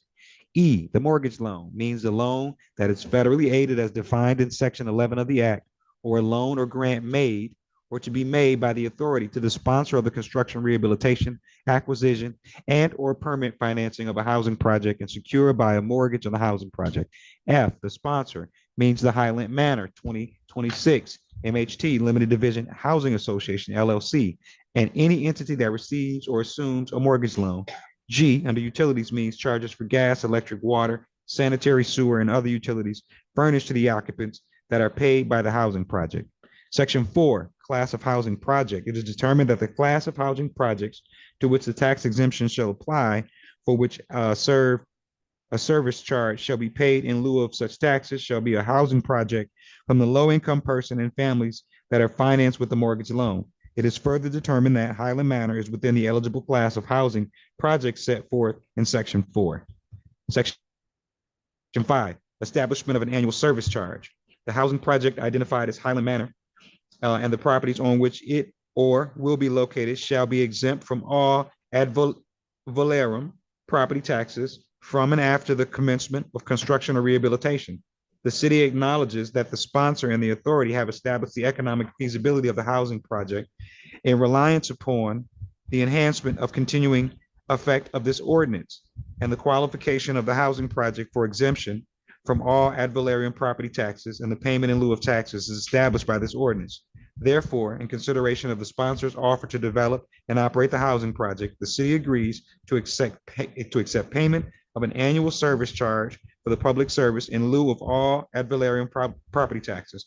The annual service charge shall be equal to 5% of the annual shelter rents actually collected by the housing project during each operating year. Section 6, contractual effects of the ordinance. Notwithstanding the provisions of Section 15A7 of the Act of the contrary or contract between the city and the sponsors with the authority as a third-party beneficiary under the contract to provide tax exemption and accept payments in lieu of taxes as previously described, as effectuated by enactment of this ordinance. Section 7, limitation on the payment of annual service charges. Notwithstanding Section 5, the service charge to be paid each year in lieu of taxes for the part of the housing project that is tax exempt, but which is occupied by other than low-income persons or families, shall be equal to the full amount of taxes which would be paid on that portion of the housing project if the housing project were not tax exempt. Section 8, payment of service charge. The annual service charge in lieu of taxes as determined under the ordinance shall be payable in the same manner as general property taxes are payable to the city and distributed by several units levying the general property tax in the same proportion as prevailed with the general tax property in the previous calendar year. The annual payment for each operating year shall be paid on or before a date unspecified as of yet of the following year. Collection procedures shall be in accordance with the provisions of the General Property Tax Act at its 1893 PA 206 amended as MCL 211.1 et cetera. Section 9, the duration. So long as a housing project remains subject to income use restrictions under Section 42 of the LIHTC program, and the mortgage loans remain outstanding and unpaid, this ordinance shall remain in effect and shall not terminate, initially for a term of 20 years, and then renewing automatically for an additional period of 20 years. It is the further intent of the parties that in the event that the housing project is sold, transferred, or refinanced by the sponsors or related entity of the sponsors, this ordinance shall remain in full force and effect, and without further action by the sponsor or the city otherwise change, alter, or amend this ordinance. Section 10, severability. The various sections and provisions of this ordinance shall be deemed to be severable, and should any section of the provision of this ordinance be declared by any court of a competent jurisdiction to be unconstitutional or invalid, the same shall affect the validity of this ordinance as a whole or any section or provision of the ordinance, other than the section or provision so declared to be unconstitutional or invalid. Section 11, inconsistent ordinances. All ordinances or parts of ordinances inconsistent or in conflict with the provision of this ordinance are repealed to the extent of such inconsistency or conflict. Section 12, effective date.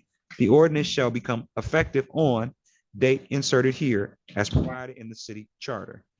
This comes with a list for votes in favor, those against, and certified by the city clerk. Members of the city council, you will have to approve this as a first reading by motion. I got questions. Are we reading F? This is just a first reading. Yeah. I just have some questions. Are we reading F? We don't have a motion on the floor. Isn't it the same thing?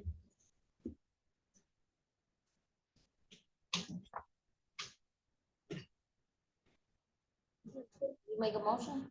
We have to approve this as a first reading. Do we make a motion?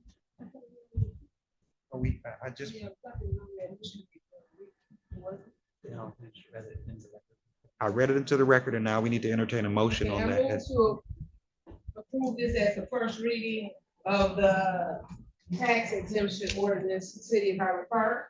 Or So we have a motion on the floor by Councilwoman Manica for first reading. I got questions. Okay, so if, as a first read, go right ahead, Mr. Ashaka. You know what? Go ahead. We have support. Ms. Manica made the motion. Ms. Martin supported it. So Council President, did I hear you correctly when you said that this will stay in effect for 20 years and then automatically renew after that 20 years for another 20 years? I read this document. I read the words that are there. We already have this in a place for two others. This is the exact same document. Which other properties do we have this for? I'm curious. I just want to know. Don't we have we already have a pilot, right? Come forward if you would, Mr. Clyburn. So, so like the cable in 20 years. Okay. Because they still have a mortgage, supposed to be renewed, but they had to come back to the city to get approval. So it'd be the same thing after the. Okay. It will come back to the city for approval. Okay. Can we call the roll on approval of the first reading, please? Okay. Thank you, sir. For item 8. Yes, for the first reading. Councilwoman Manica, yes. Councilwoman Martin, Yes. Councilman Robinson, No. Council President Thomas. Yes, motion carries. Moving on to item 8F. I mean, I believe that, so it needs to be read into the record regardless. So it has to be read, both of these have to be read into the public record. Would you like to? Is it exactly the same? It's different. It's different. It's different. Okay. So Ms. Manica will take over for item 8F. She will provide us with our first reading. City of Highland Park ordinance number, left blank for right now, tax exemption ordinance adopted, insert date of adoption. An ordinance to provide for a service charge in lieu of taxes for housing projects for low-income persons and families to be financed with a federally aided or authority-aided mortgage loan or an advance or grant from the authority pursuant to the provisions of the State Housing Development Authority Act of 1966, 1966 PA 346, as amended, MCL 125-1401, LSEC, the Act. The City of Highland Park ordains, Section 1, the ordinance shall be known and cited as the City of Highland Park Tax Exemption Ordinance, Gabrielle Apartments and Townhouses. Section 2, Preamble. It is acknowledged that it is the proper public purpose of the state of Michigan and its political subdivisions to provide housing for its low-income persons and families, and to encourage the development of such housing by providing for a service charge in lieu of property taxes in accordance with the act.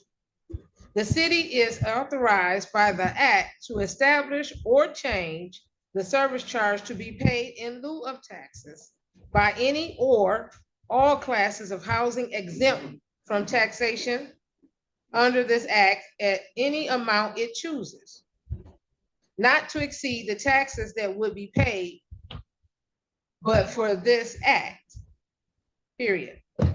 It is further acknowledged that such housing for persons and families of low income is a public necessity.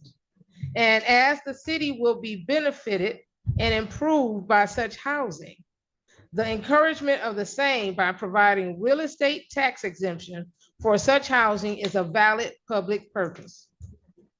It is further acknowledged that the continuance of the provisions of this ordinance for tax exemption and the service charge in lieu of all ad valorem property taxes during the period contemplated in this ordinance are essential to the determination of economic feasibility of the housing projects, and that are constructed or rehabilitated with financing extended in relevance on such tax exemption.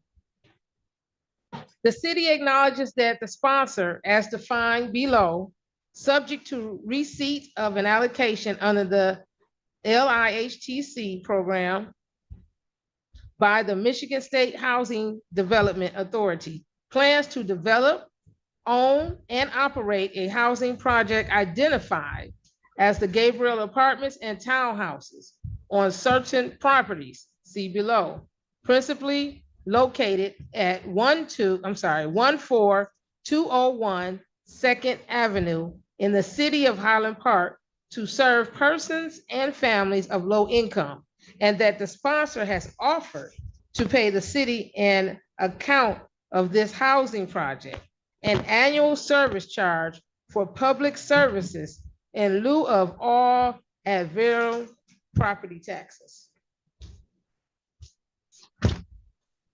The properties located in the city of Highland Park, Wayne County, Michigan, are described for tax purposes as follows.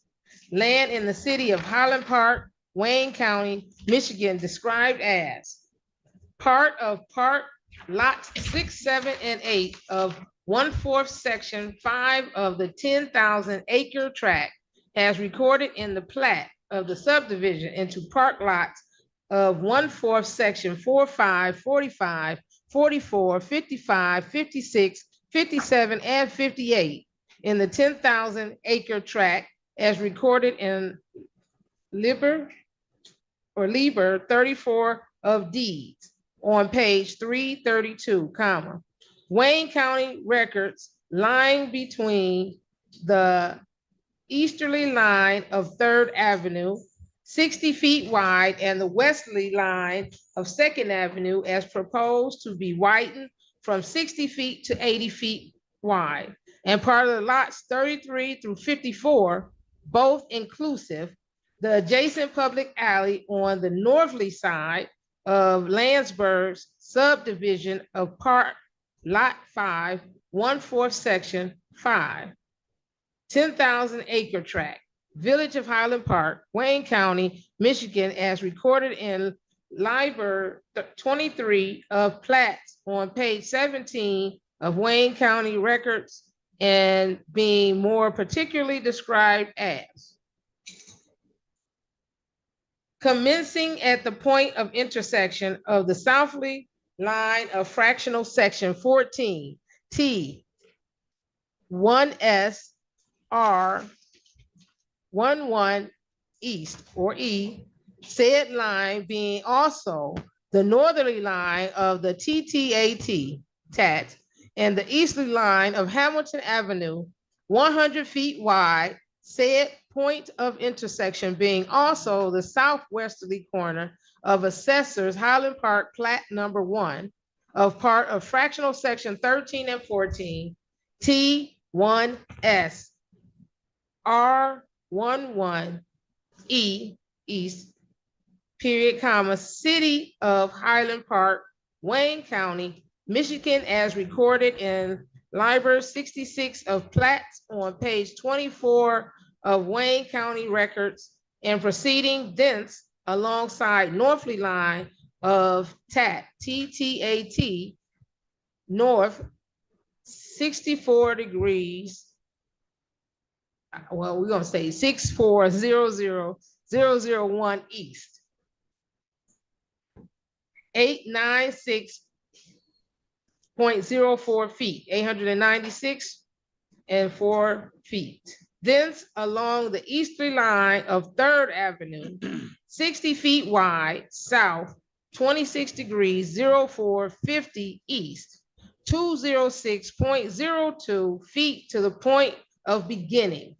Thence north, 63 degrees, 46, 2BE, period, 680.13 feet along the southerly boundary of Detroit Terminal Railroad property.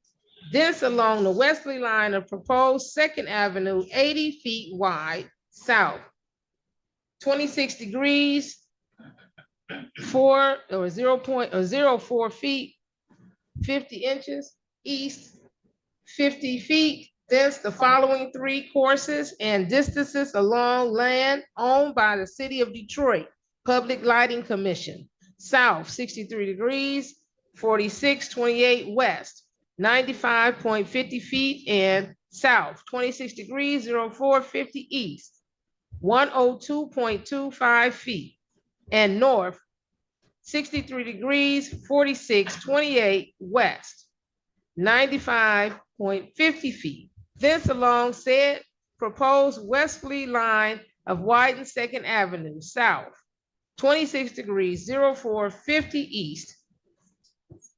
320.31 feet, and south, 27 degrees, 3907 east, 365.51 feet. Thence along the northerly line of proposed Oakman-Manchester connector, south, 63 degrees, 3755 west, 690.16 feet. Thence along the easterly line of 3rd Avenue north, 260450 west, 839.66 feet to the point of beginning, containing 12.915 acres and subject to easements and restrictions of record. Section 3, definitions. A, authority means the Michigan State Housing Development Authority. B, annual shelter rents means the total contract rents in parentheses as defined by the U.S. Department of Housing and Urban Development and Regulations promulgated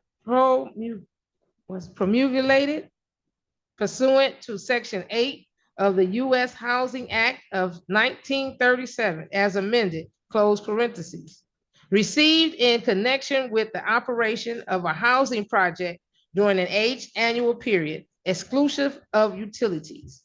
C, LIHTC, LIHTC program means the Low Income Housing Tax Credit Program administered by the authority under Section 42 of the Internal Revenue Code of 1986 as amended.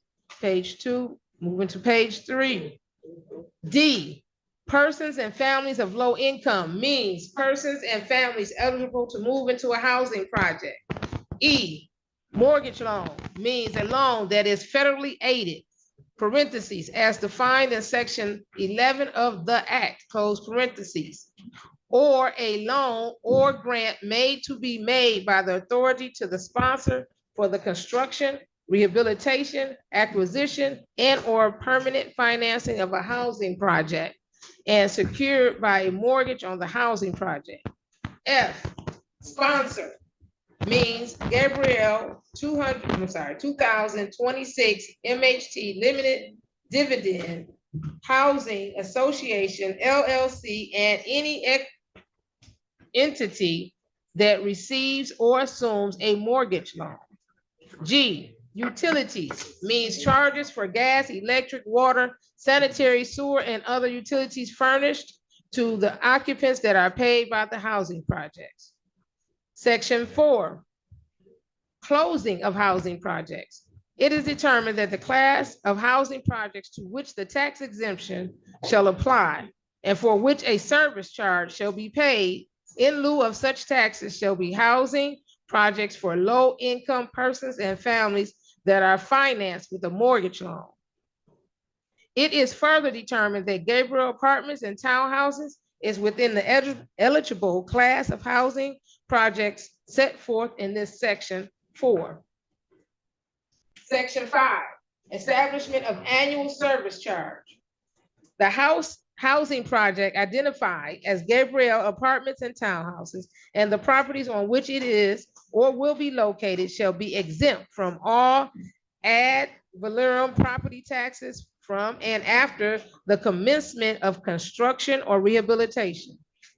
The city acknowledges that the sponsor and the authority have established the economic feasibility of the housing project in reliance upon the enactment and continuing effect of this ordinance and the qualifications of the housing project for exemption from all ad valorem property taxes and a payment in lieu of taxes as established in this ordinance.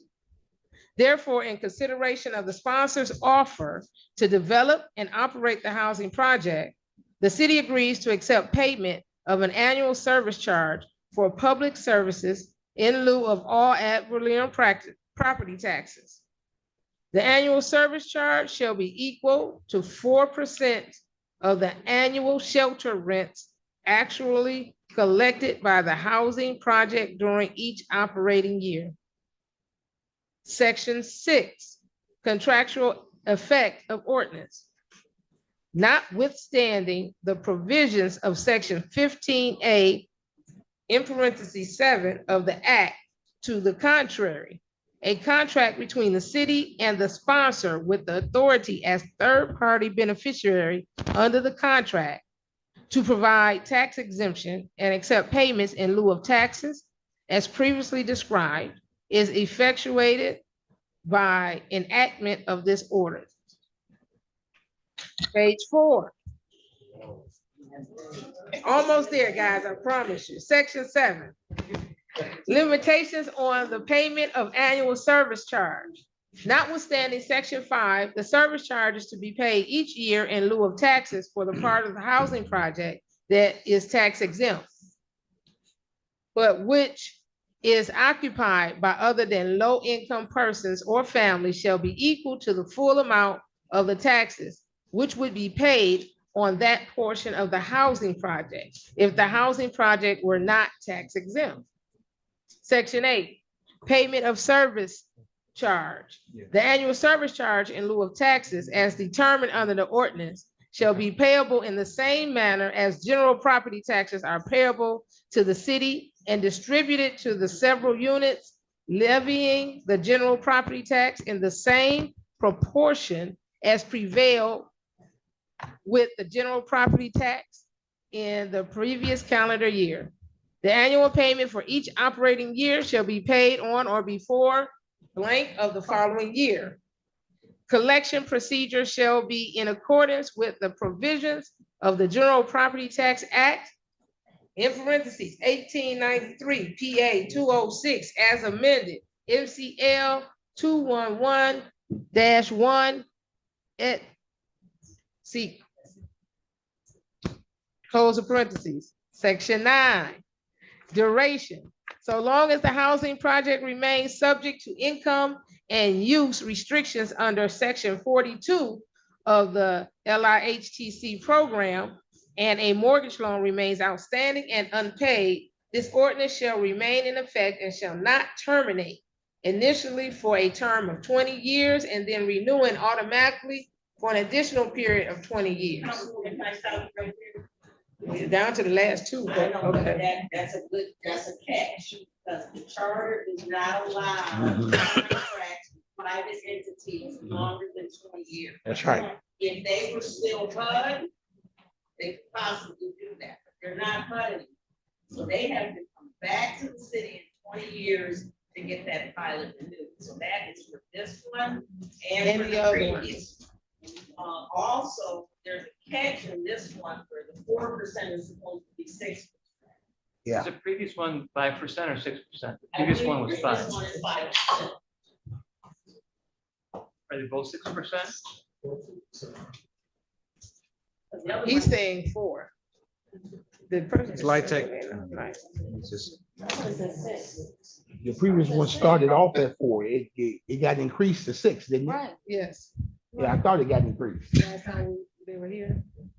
So do you want me to finish? This is just the first reading, right? So do I finish the next Just the part? first reading.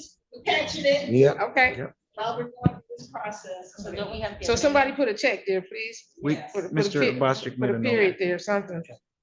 And further, the intent of the parties that in the event of housing project is sold, transferred, or refinanced by the sponsor or a related entity of the sponsor, the ordinance shall remain in full force and effect and without further action by the sponsor or the city to otherwise change, alter, or amend the ordinance. Section 10 of 11. Severity, nope, severability. The various sections and provisions of this ordinance shall be deemed to be severable.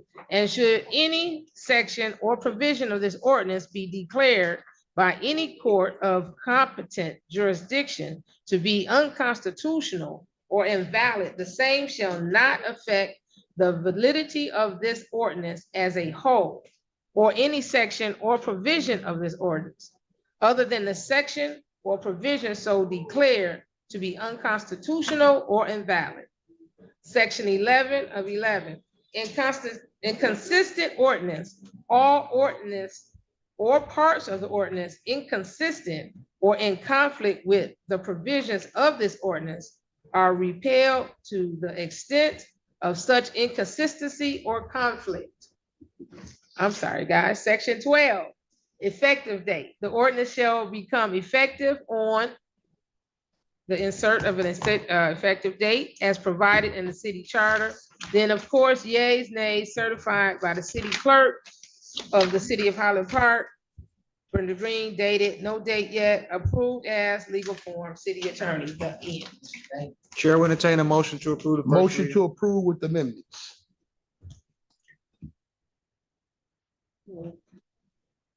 Those amendments will be, Those amendments would be just what Ms. Kathy Square said. It cannot automatically renew. The charter does not allow for that section can be taken out. we have support? Yes, support. We have support from Ms. Manica. Please call the roll on the first reading. There are several things though, right? Yeah, This is just the first I reading. know, I just wanna know. yeah, just first reading. We just need to notify Right, them that they yeah. want to change it. Councilman Ashafi? Hold a second, hold a The second. second one had a 6% fire. Ms. Square, does this cover they scattered sites as well, the houses? No. It's just the, okay. That's good. Councilman Ashafi? Yes, for the first read with amendments. Councilwoman Manica? Yes. Councilwoman Martin? Yes. Council Pro Tem Robinson? No. Council President Thomas? Yes, motion carries. Moving on to item 8G. Resolution to approve the recommendation for approval of PSA 26-0002-12 Portland Street Alley and Street Vacation application submitted by the Highland Park Planning Commission. I will share my screen. It is relevant that that be done so that we can, I'll make a motion to table to a workshop. Second. It's like, I got a lot of questions for that. so before we even, so we got a motion to table. Let's make sure that we know what we're tabling, okay?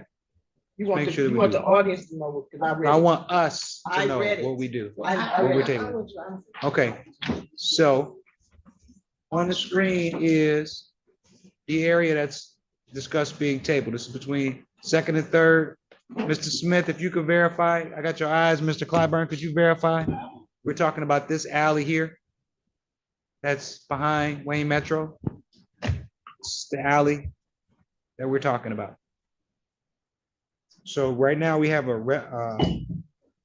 resolution to approve the recommended approval of the street and alley vacation application submitted by the Highland Park Planning Commission. We're here if you've got any questions you want us to Absolutely. verify, yeah. Yep, so do we have, so right now, before we even had it looked at, people wanted to table it. All of the people are assembled here right now. The chair will entertain a motion on this item. All the team is standing in front of us. We can have the questions answered now. There's We a don't need to motion do on a the floor workshop. already, Council President. Made a motion and a second to table. A motion, you made a motion in the second to table? Yes, we Call the roll did. on tabling, please. Councilman Ashafi, Yes, to table. Councilwoman Manica. No.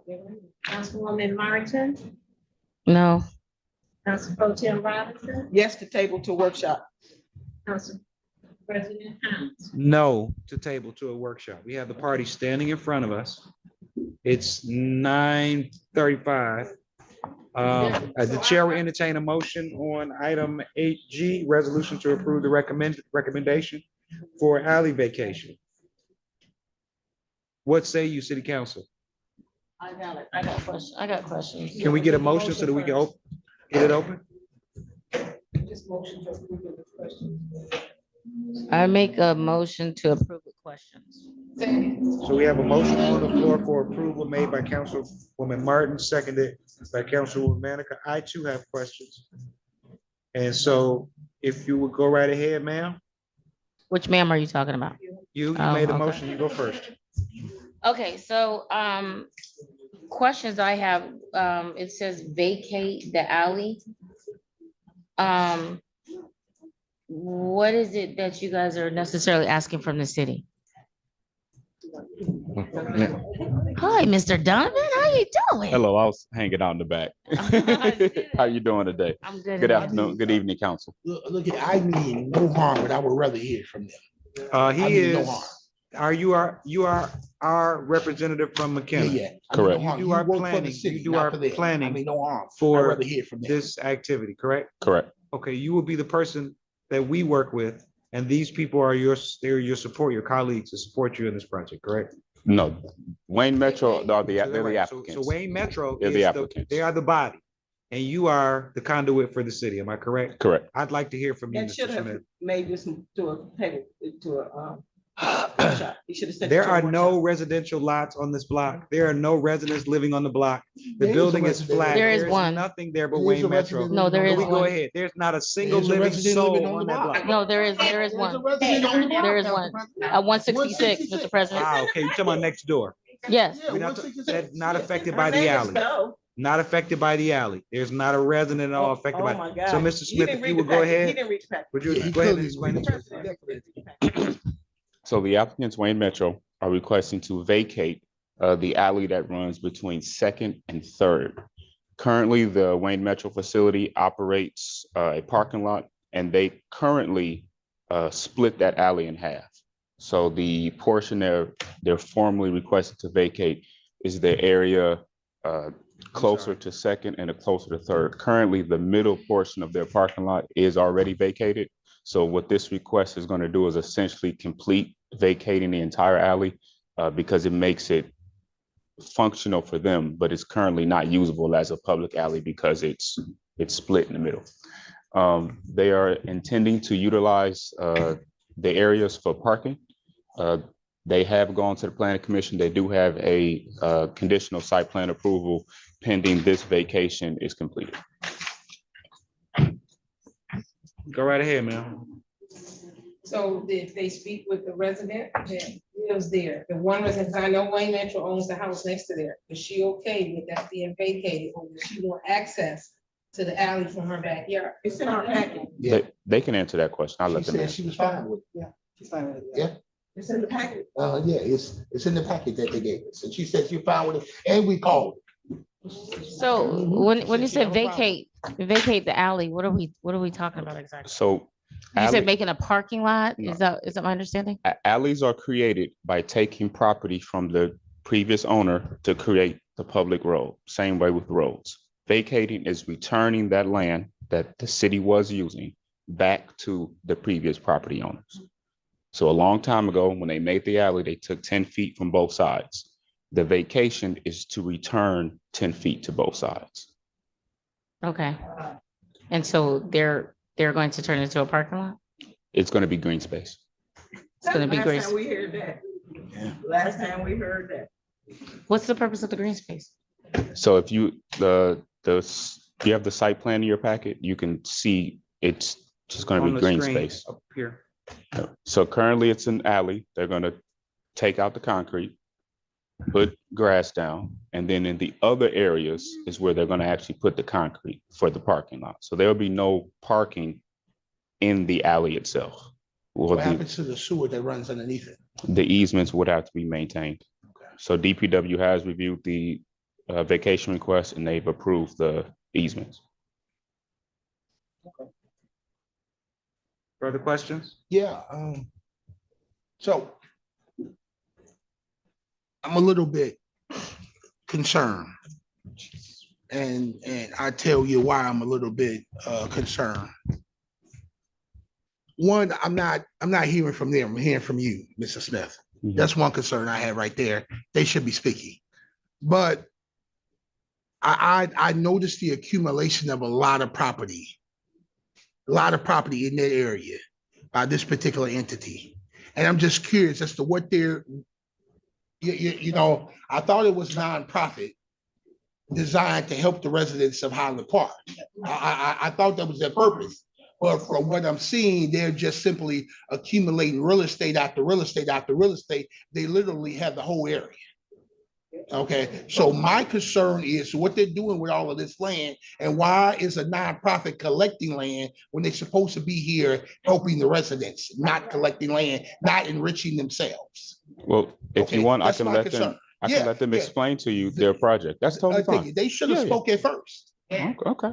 Okay, because I'm curious as to what they're doing with all of this property in which they're accumulating, and they're steadily accumulating and steadily growing. But I don't see any improvements. I don't see anything done, but I see the land being set on and parking lots being made in an area that should be redeveloped, okay? By a nonprofit that shouldn't be collecting land, but they should be helping people to acquire the land instead of them collecting it themselves. So I'm concerned about that. Talk about 10 feet of grass. Okay, if somebody, no, sir, it's Okay. a lot Just more wanna land make than that they done collected. 10 Okay. feet my ass. Sure. Okay, so I would love for them to explain as exactly what their future plans are in that particular area of Cortland. Because I see a lot of land being collected, a lot. So thank you. Joan Brophy, Wayne Metropolitan Community Action Agency, thank you for taking up this issue for us. We have over time purchased the property that it's on that one square city block with the ultimate plan to redevelop it. We currently have a facility there that's a community center providing services to the community. We have early childhood parents that come there daily to drop their kids off. And we also have community outreach as well as energy efficiency services with people that go out into the community every day to provide, utility assistance and other forms of assistance for people out there. So our plan is to really beautify. We're at the point where we can actually make an investment in the property to beautify it. We are most certainly creating a separate parking lot where the Head Start parents will have better access. We're also trying to create a better, with this alley vacation, create better ways for people to be able to evacuate the building in the case of emergency. Because right now they're traveling over bumpy lots and grass and things of that nature. And then we also are part of the Wayne County Resilience Hub Network. So we're working to invest in the building so that it would be able to be a hub for the community in the case that there's emergency situations. And we can have, certain services like free Wi-Fi and, places for people to get cool or warm. Okay, Depending so on- you do plan on developing the land eventually? Yes, depending on, yes. Is that a part of your mandate as a nonprofit to buy land for development? I mean, depending on one of our missions is to, build affordable housing, but mainly to serve the community. Okay, Yeah. so you slash a nonprofit slash real estate developer here in the city then? Focus Hope does it, Okay, NSO does it. We're a property owner, yeah. Focus Hope is not here in this city. I'm just saying they're in the same Focus Hope is community as not here in Focus. this I city. wish they were, Well, Focus Hope does it, Detroit. I is wish they Detroit's were. problem, not ours. surely. Okay, so I'm just curious as to where we're going here because it looks like you have literally acquired almost the entire area. I see your signs everywhere. Hey. I see you, Madam Pro Property Tem, of and then Madam Wayne Ms. Metro, Manica. lots scattered from here to there. I'm just, I'm curious as to what's being done with the land. I don't, okay.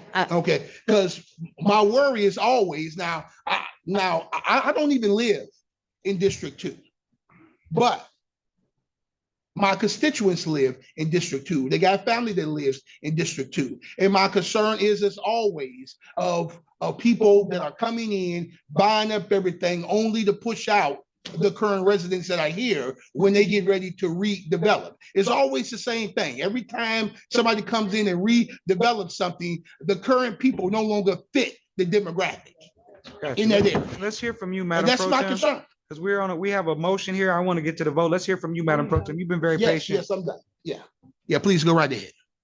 The property that you have, I'm so glad that you're here because I have like a lot of questions. Before I knew you were here. The property that you had at 111 Highland. So you guys own that whole block of Highland? Yes. So what are your intentions for that property? Is it to build a parking structure? No, that property at this time will stay green space and be landscaped and repaired until such time as we're able to gather enough funds to be able to build probably affordable housing on it. Speak out For of res- it. So, yes. Just for example, so we just had that building demoed. Yes. And we had, in the last 10 years, we have applied like 4 different times for tax credits to redo that building. For supportive housing, mixed use housing, return citizenship, we just could never get the grants. So it got to the point where after 10 years, we had to tear it down. Because it wasn't safe for the community, wasn't safe for us. And we're getting, the city was, there. No, and right now, I know if we can, we'll try, but right now, we've got, what we're doing now is trying to, like she says, redevelop what we have there now with these alley vacations, readjusting the parking lot to make it more efficient, like she's mentioning that emergency access, and part of this, these are early Head Start kids, they're in cribs, so when we have a fire or something, we have a path out that back alley, we're gonna put a service walk to 3rd Street, because that's our plan, they meet at 3rd and Highland, if there's a lockdown or. What's that?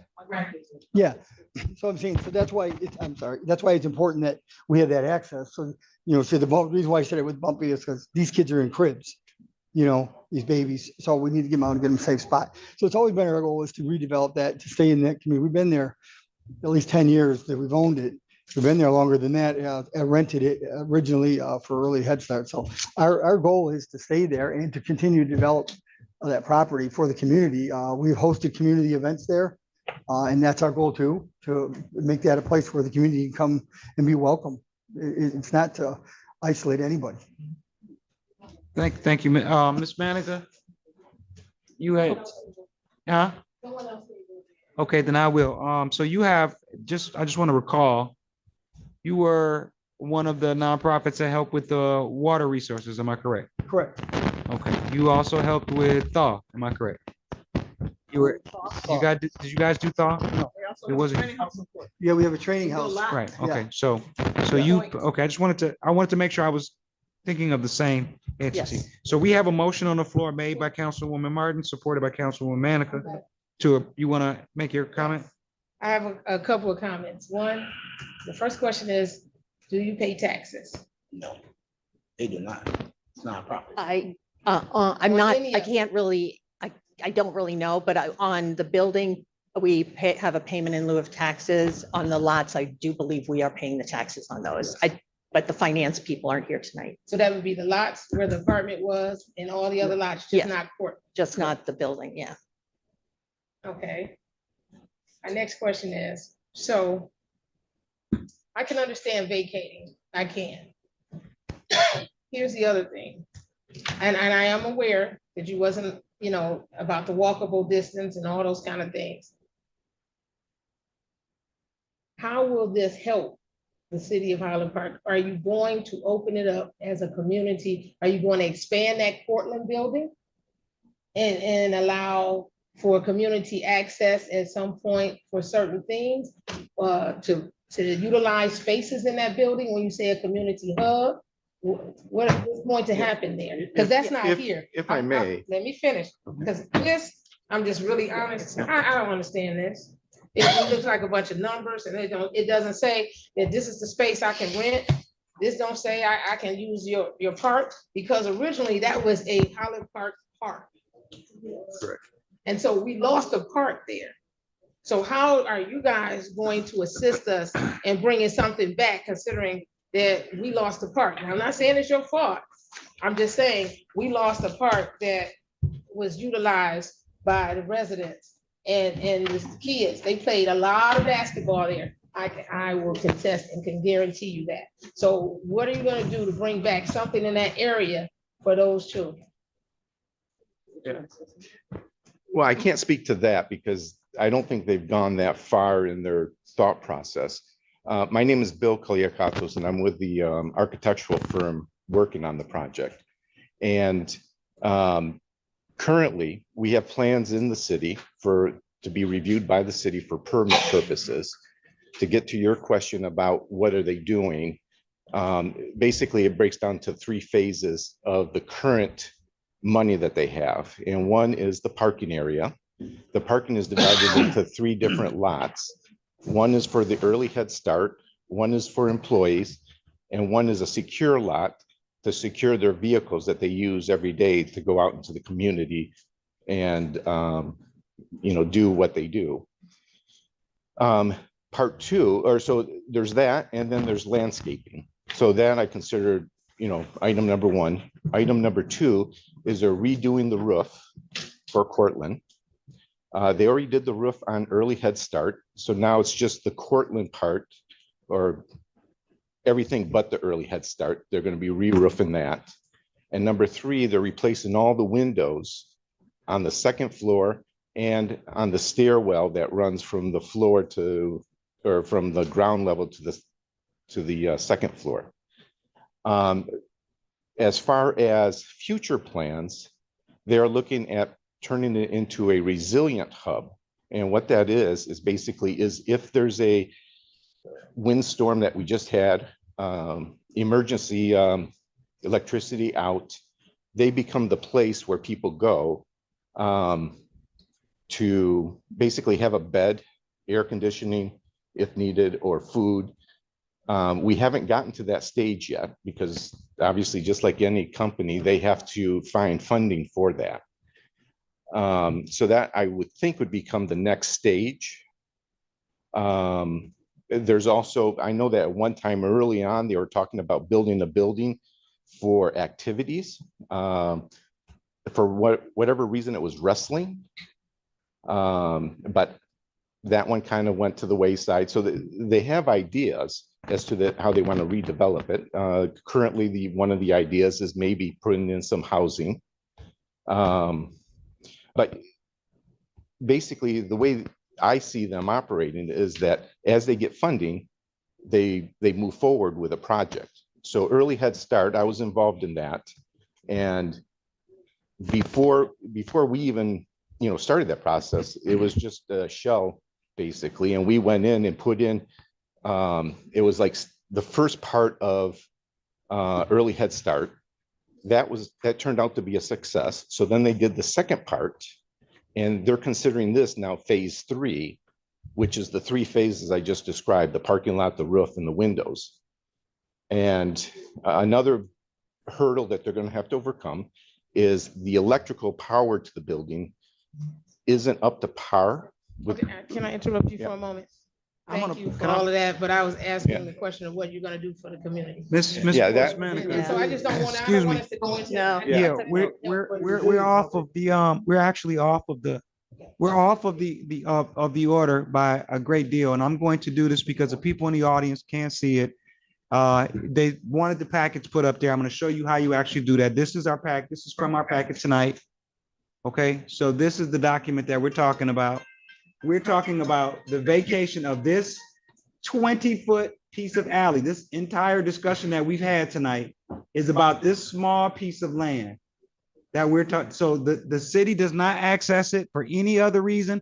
Garbage trucks don't go down the alley.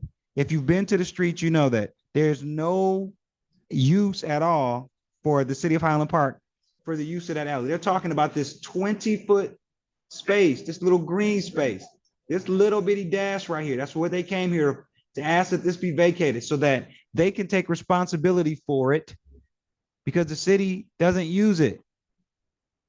So that. Yeah, it's the 2 Ls. Right, okay, the 2 Ls, I'm sorry. The center one has already been vacated. Okay, fine, I'm sorry. So this is the green space you're talking about, the one where the fence comes to, but that makes it even worse.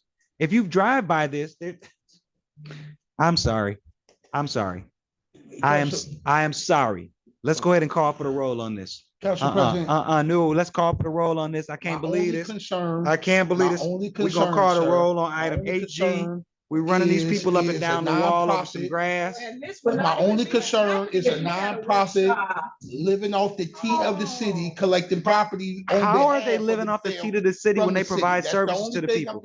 It's a daycare center. They pass out food. They pass out water resources. We're gonna, no, I won't be scheduling that. We're gonna go ahead and call. I have one question. I'm gonna call the roll on that. Go ahead. Go ahead. Who all do you guys only service Highland Park? No, it's Wayne. We serve Wayne County. all of Wayne Okay. County, yeah. That's my last question, Mr. Yep, President. okay, so on item 8G, would you please call the roll, madam? This is the resolution to approve the recommendation for the approval of the alley vacation for Wayne Metro. Would you go ahead and call the roll?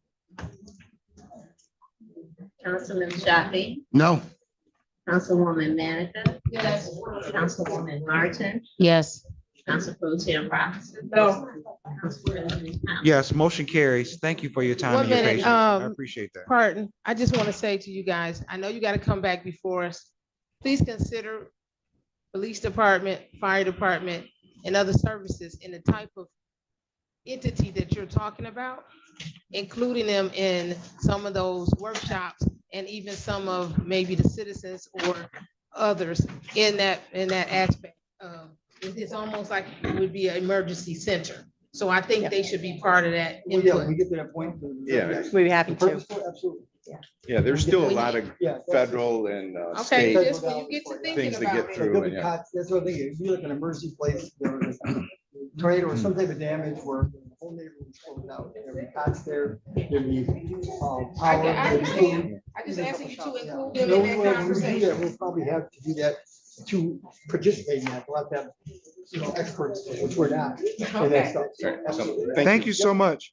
Thanks, everybody. Moving on to item 9 of the Department of Public Works, that's a resolution to approve the gift of paving a portion of Waverly Street. Motion by, to approve. Support with HMS questions.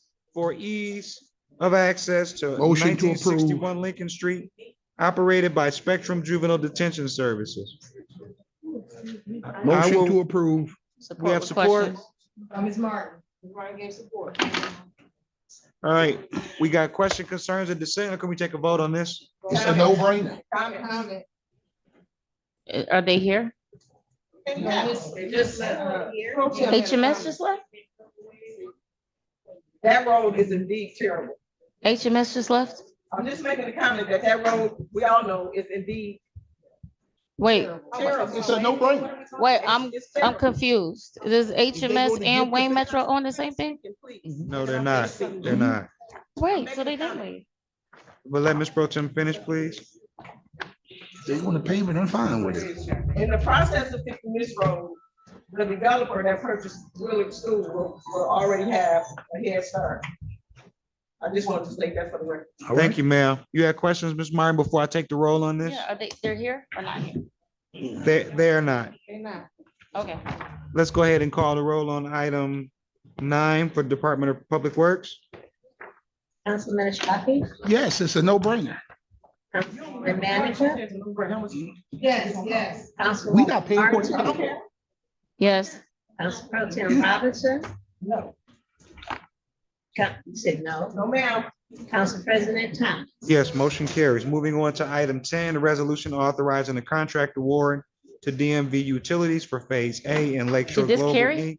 for Phase B Did it carry? of the fiscal year 2026 Clean Water State Revolving Fund Sanitary Sewer Rehabilitation Project. City Council, what's your pleasure on item 10? Motion to approve with questions. We have a motion made by Councilman Ashafi. We have support. Chair will offer support. What are your questions, sir? Mr. Garrett is here. No. Come on up here, young man.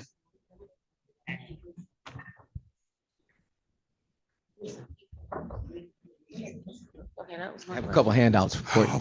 Okay, so real quick, okay, this is a new phase. Which area are we moving into now? So this is. I don't know what's going on with that. but- Hello? Yeah? Yeah. Okay. So this is, this work is primarily happening in District 1. Okay. Okay. So look here, I'm gonna speak up on behalf of District 1, even though the council member for District 1, voted in the contrary. It's a little rough over there. It's a little rough in District 1. I don't know how the hell y'all are even moving around in District 1. Okay. Roads are closed. Holes is everywhere. Trash, mud, dirt. I mean, it's a little rough in District 1, okay? And if that's any indication of what it's gonna look like when you move to District 2 and District 3, I got some serious concerns, okay? I know that we can do better than that. If this was Royal Oak or Ferndale, they would be a lot neater than what they are. Okay, the District 1 is a historical area. It looks like shit, pardon my language. They have ripped that area up horribly, okay? And I know that we can do better than that, okay? So I know there's some measures that need to be taken, but they need to be a little bit cleaner. They need to give better access and more notification to the residents. There are streets that are literally closed off with people's cars parked on it. I don't even know how they're getting out the street. I come off of Oakland, I got to go all the way down past Tennyson and then cut over to Woodward to get back over here to the city. I can't get nowhere down them streets. Madam Pro Tem preside. Okay, every street is closed, it's tore up, it's jacked up. I'm concerned about the process of how we're getting this work done. It's got to be a better way and a cleaner way to do it.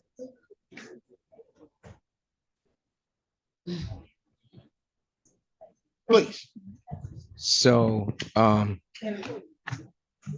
we're here tonight to discuss this $3 million that was given from the state to perform this work. Okay.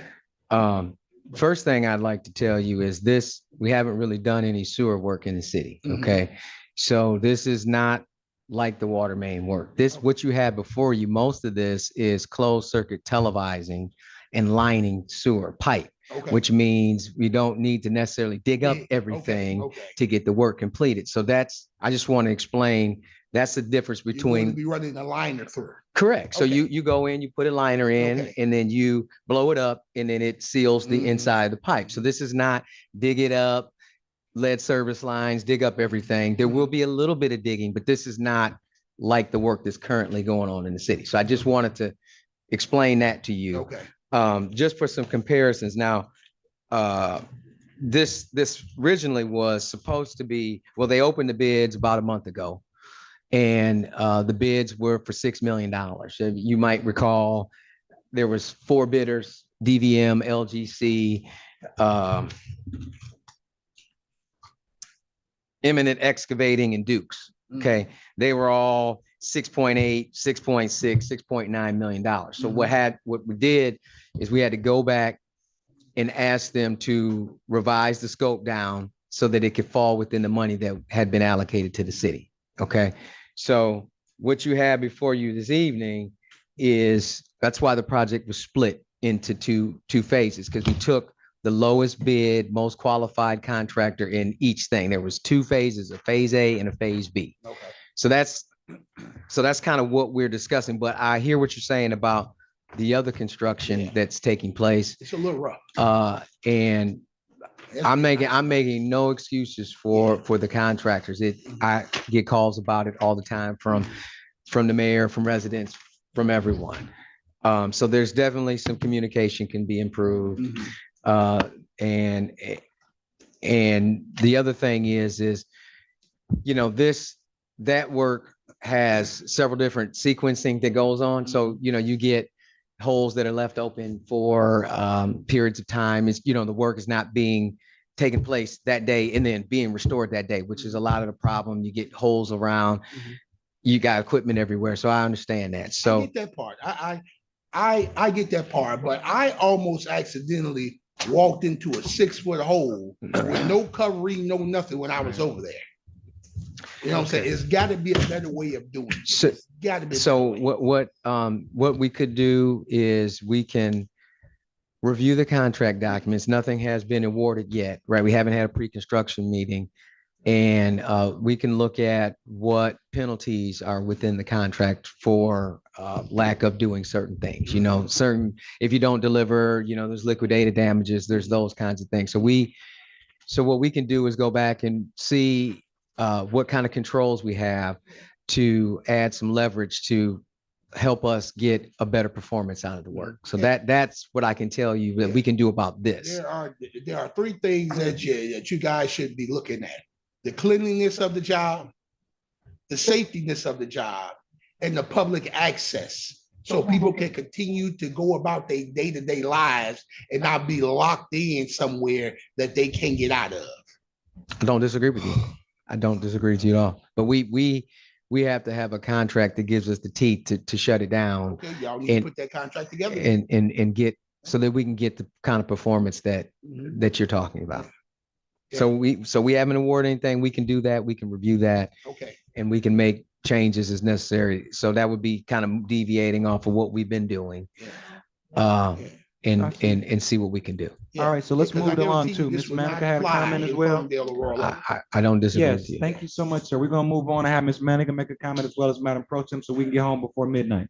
Ms. Manica? So my comment is, before, Mr. Ashafi, I would appreciate, before you say what I haven't done or what I'm not doing, especially if you don't know what the project is, that you find out. If I'm talking, I talk to the engineers once a month, not only about my district, but District 2 and 3. From residents that call me for issues, whether they can That's not attest what to I was it and tell referring you. to, man. So everything you've talked about, That's not what I was referring we've to, man. discussed. We live it. We've That's not what I was discussed referring live to, it. man. No, with you the don't live it, engineers. buddy. I'm I'm sorry. telling Okay, you before definitely say don't live what it. I have not done. I'm check with not me, talking about or that, you Miss find Manica. out. I'm not saying you are, but you said, but I'm not District talking about 1 that. has not did. And I'm telling you that you should check with me first. Nobody has no problem with asking me anything. Okay. So if you Sure ask thing. me, you will find out that I meet with the engineers. Why so many people was interjecting, I meet with engineers once a month, and even maybe 2 or 3 times. I talk to them on a consistent basis. like the hole, there's a huge hole in different districts. But I'm not here for that. I don't call and say what District 2 not doing or District 3 not doing. Hello. I just call and I talk to them, which is what all we should be doing. Hey, I got this report. Could you go check on this? And so that's how I treat them. That's how I treat each one of you about your district. If I get called, I don't call and say, hey, they not doing it or why she's not doing it. I call Mr. Garrett or Mr. Richmond or Mr. Miller, and I say, hey, can you take a look at X, Y, Z? This is happening. From the trees to the ground. We discuss. So next time I would just appreciate that much respect and integrity. Thank you, ma'am. Madam Pro Tem, you have something to say, and then we're gonna call for the vote on this. Can you tell me how many fire hydrants are connected to the sewer system? There should be no fire hydrants connected to the sewer system. Normally, the hydrants are connected to the water system. That's, yes. I'm not aware of that situation here. Okay, so we're gonna go ahead and call the roll. But before I call the roll, if you don't mind, just take this note. They asked a question, and I want to make sure that at some point we get it. That was, what oversight is available, and are there inspectors for the site, for the work as it proceeds? That was a question that came from Mr. Chartier. If you don't mind jotting that down and being able to provide that. So we're gonna call the roll on item 10. Thank you so much, Mr. Garrett. I appreciate you. Okay. Madam Clerk, would you call the item, a vote on item 10, the resolution authorizing the contract award? Councilman Shafi, Yes. Councilwoman Manica, Yes. Councilwoman Martin, Yes. Council Pro Tem Robinson. No. Council President Thomas. Yes, thank you very much. Thank you all. Okay, before we get into citizens' participation, I'm gonna set this timer. I'm gonna do my very best to be polite because my head is thumping based on what I've heard tonight. All the money being poured down the drain, all the time being wasted. You have no idea. There are people online. I don't have any attendees online with their hand up. We're going a strict 2 minutes tonight. I will stop you at 2 minutes and 5 seconds. I will wait until you say your name before I start. And madam, as you're first, if you will be kind enough to state your name. My name is Jamil Edwards. I live at East Grand Block Club. I am a retired city worker and my check was not in the bank on the first. I want to thank city clerk for helping us straighten out this mess, but how do we need to see so that we can have a meeting concerning our pension? Because this don't make sense. You know, we can talk and talk, but until it affects your pocket, then you do something. But can we do something before? Because my kids need it. Thank you, ma'am.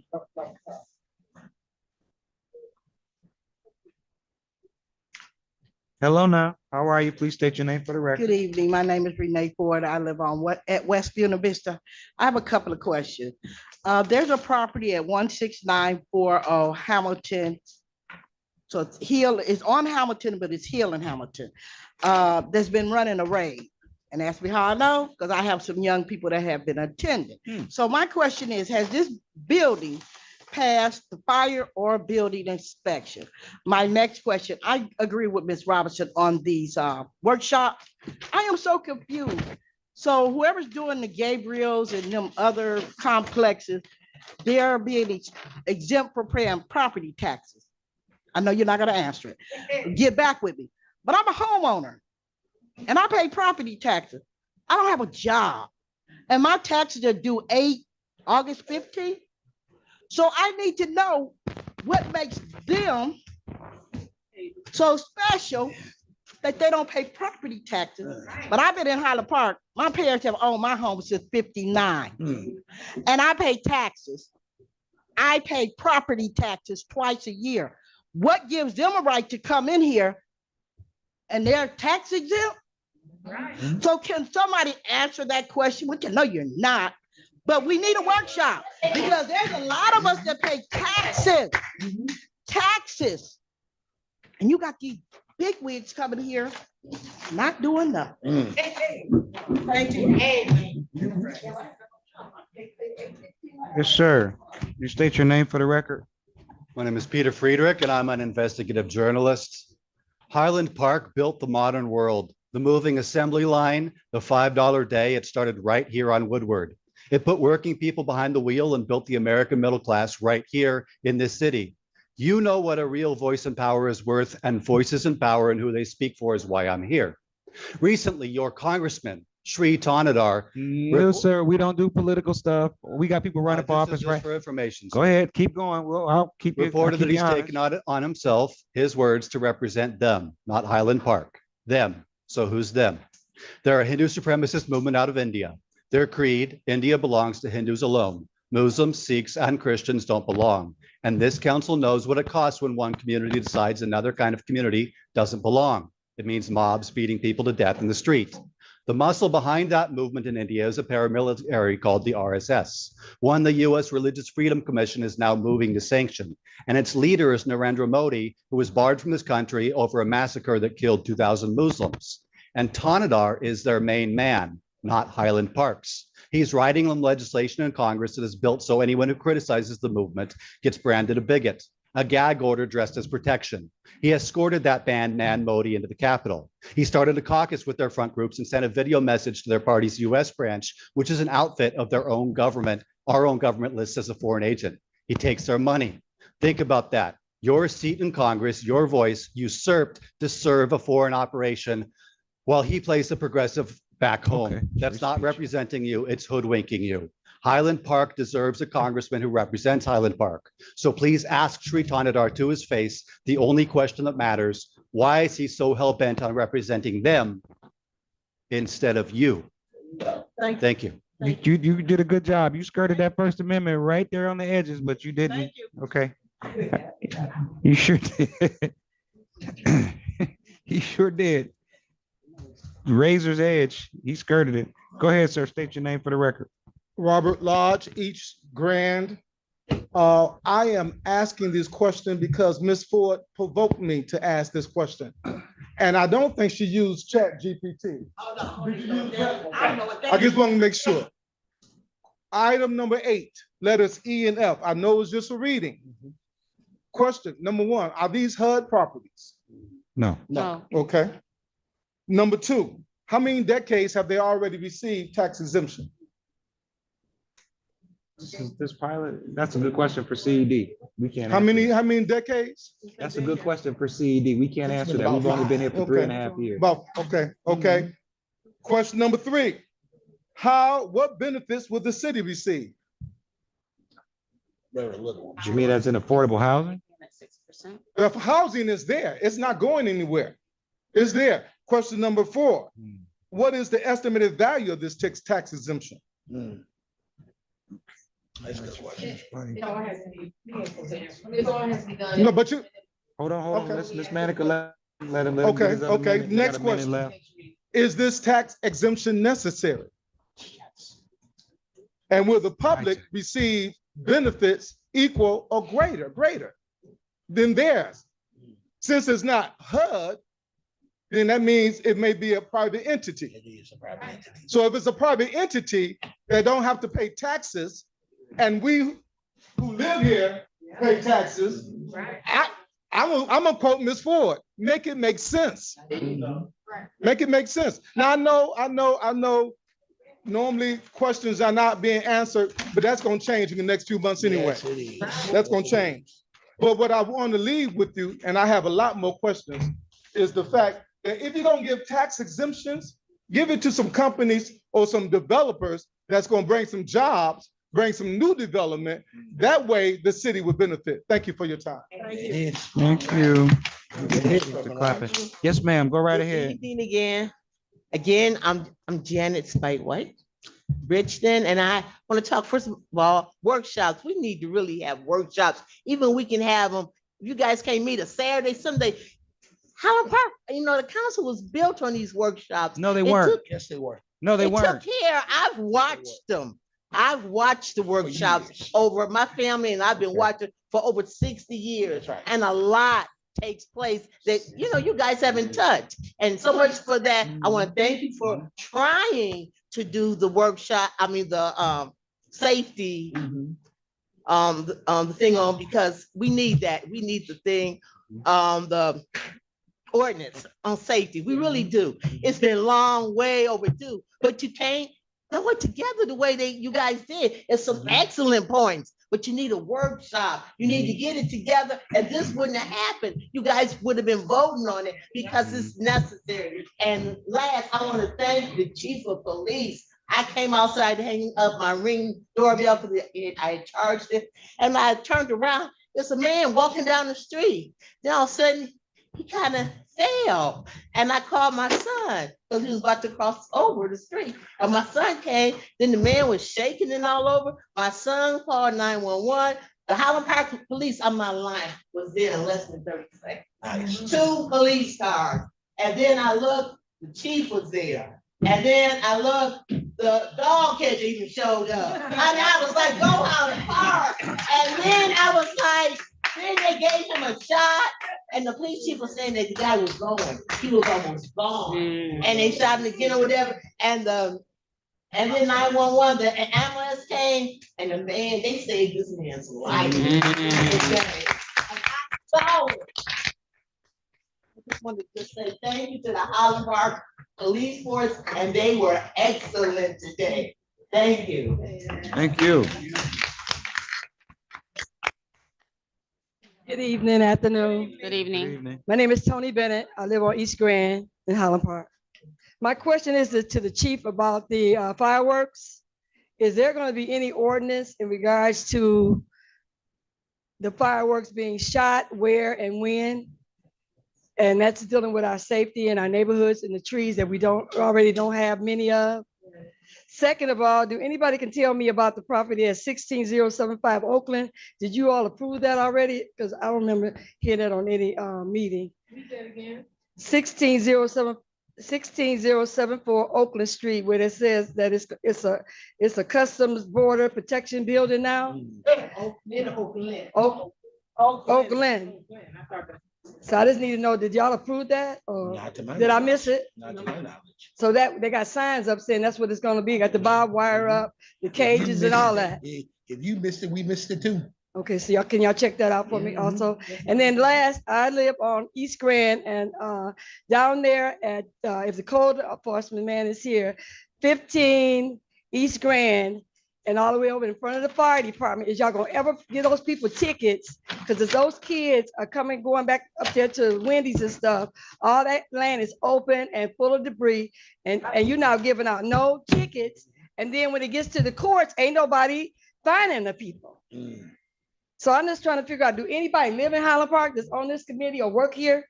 Because if you lived here and you saw the graffiti, you would not want to see that if you actually lived here. And I don't believe anybody that's over there or behind me or whatever don't live here because you don't even care. Thank you. Can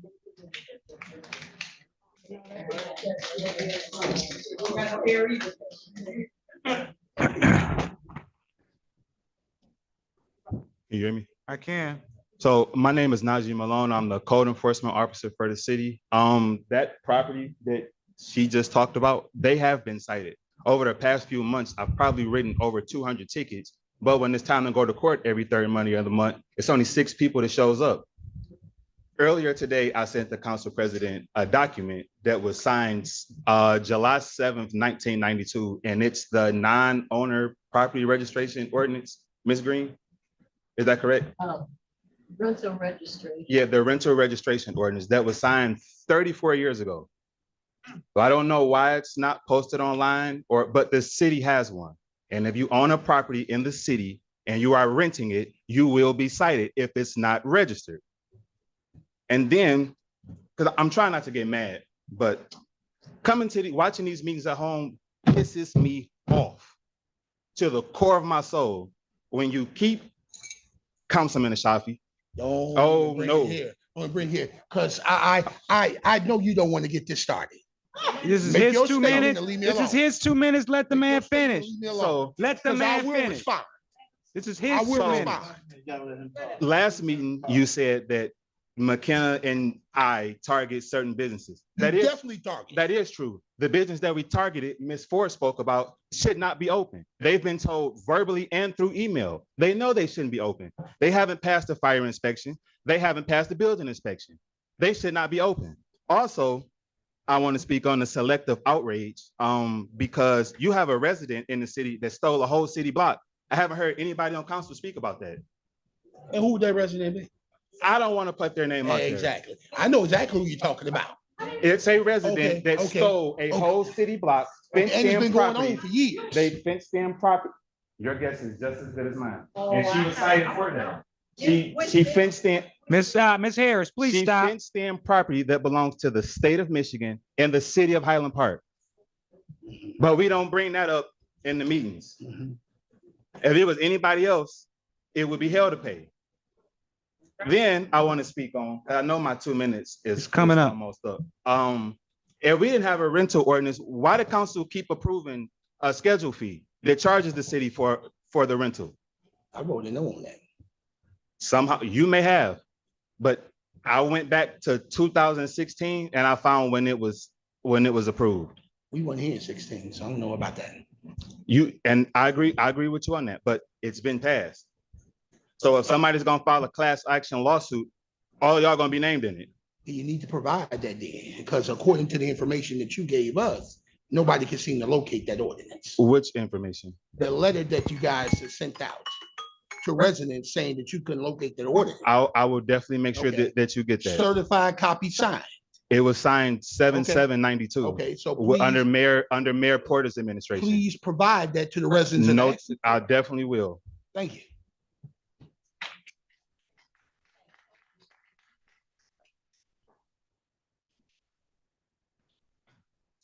Joshua Lemire. I'd just like to thank Councilman Ashafi for, oh, there's the mic, for putting Wayne Metro's feet to the fire, because what's happening in the city is that large parcels are quietly being assembled by people who don't live here, people who don't pay taxes here, people that wouldn't even get out of their air-conditioned automobile to give someone a bottle of water if they need it. I take the city on foot. I see some of the most egregious crimes against humanity on a daily basis. There's a man sleeping behind the pawn shop across from the city hall as we speak. I said, excuse me, sir, I apologize to him because that's his house right now. So we got any constables in here? We got a man sleeping behind Aaron's pawn shop as we speak. We got a man sleeping in the Highland Towers, which is being gutted for parts. Which is sending a terrible message to everybody in this metropolitan area that not only is Highland Park up for sale, but it's for sale to the lowest bidder. I have to pass the Highland Towers every day. I have to pass the pawn shop every day. We got 2 grown men sleeping on these properties. What are we doing? Well, what are we doing as people? If I can save 1 life, that would be a miracle. If I can save 2, that'd be even better. We only got 7,500 people here on a good day.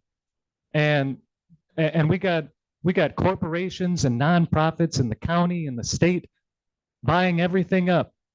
For what? You can't eat money. You can't sleep on a bed made of money. You can't enroll your kids at the Liberty School. So what are we doing? As a city, this is a small town. We all pass each other every day. I think. I live here. I know all my council people live here. I know everybody in this peanut gallery right now lives here because we care, because we love this city. It's not Detroit. It's not Hamtramck. It's not Royal Oak. It's not Ferndale. And so comparing what Focus Hope is doing and Thank you, sir.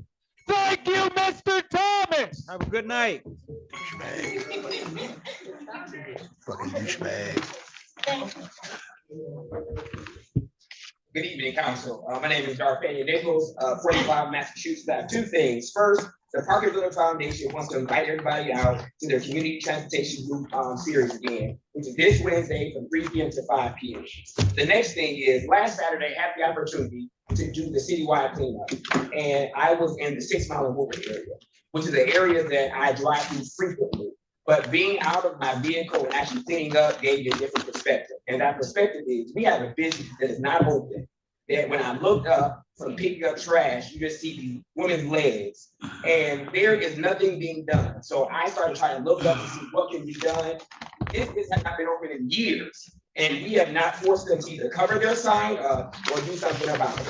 And I'm asking the city council to help us out in order to do it, because we have kids in that neighborhood. We have older residents. My grandmother, and she don't want to walk down streets like women's legs all day. So either they come back and open up the business, or we cover up the sign. And I would prefer just cover up the sign. Thank you. Thank you, sir. When I asked that same question. Nothing. Yeah. Crickets. Y'all clap for him too,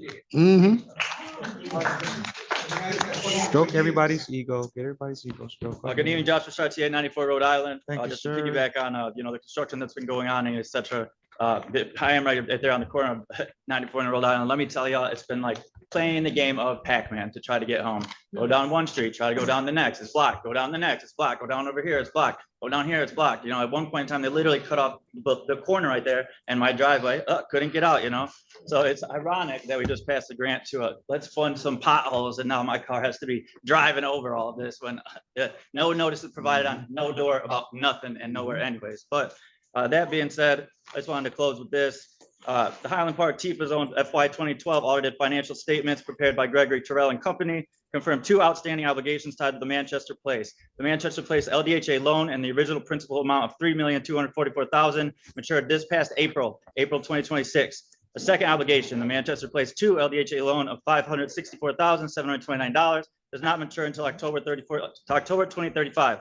The council already read into record on June 1st that Wayne County Resolution 2025-777 confirms that the city treasurer position is unbonded, and we contract basically Wayne County and paid him $80 an hour. The Michigan Department of Treasury letter dated March 23rd, 2026, denying the city's ability to issue bonds due to a pension levy, court order, delinquency of 18%, and late audit. Against that backdrop, I am asking that the council directly, what is the disposition plan for the matured Manchester Place obligation, and has Tifa governance briefed this body on it? Residents are entitled to know whether a matured multi-million-dollar obligation is being addressed or simply carried forward silently. Thank you. Thank you, sir. All right, with no more people coming to the podium, I'm gonna set my times for city council. Nobody's online? No hands. I don't see any hands raised. So we're going right into Mr. Shafi. Good evening, everyone. So I keep talking to y'all over and over. Really tired of talking.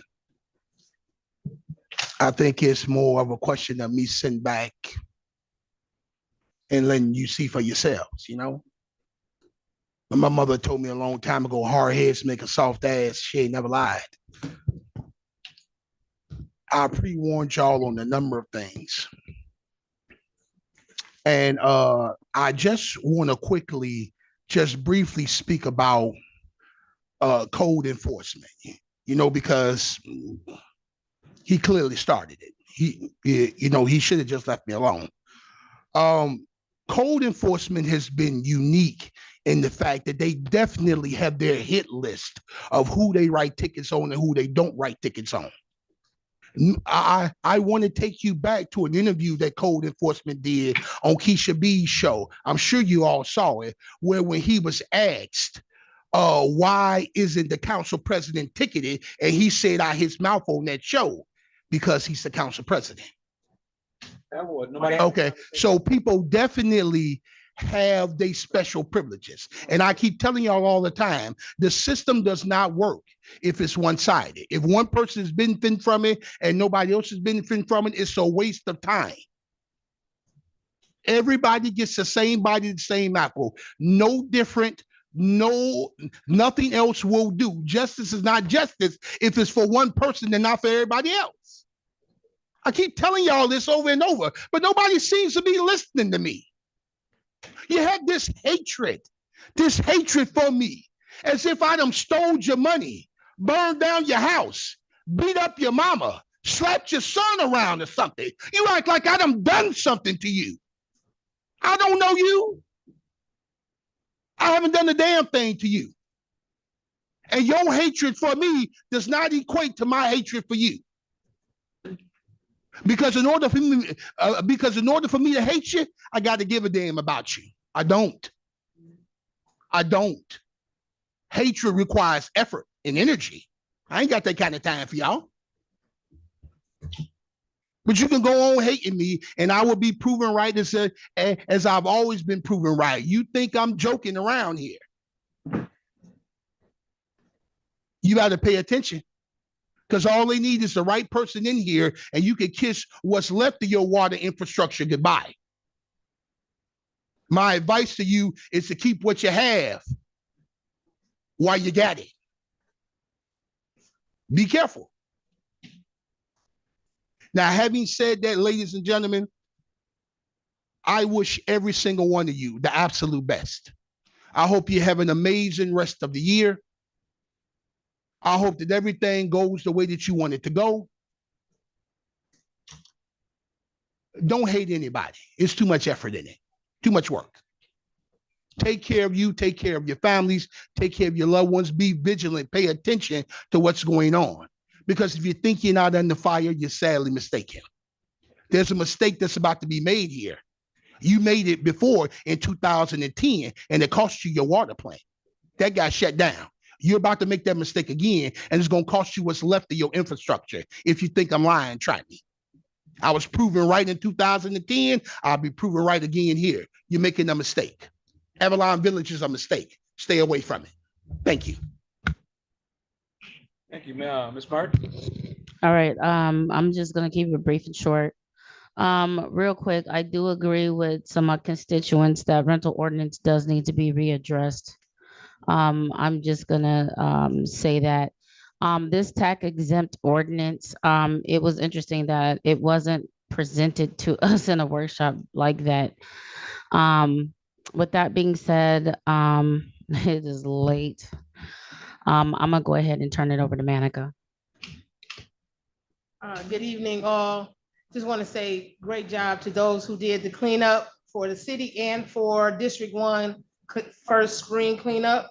All the dumpsters were used and they stayed out a little longer. So again, I know the mayor mentioned the city's cleanup also. So congratulations on you guys using those dumpsters so that the cost didn't go wavering.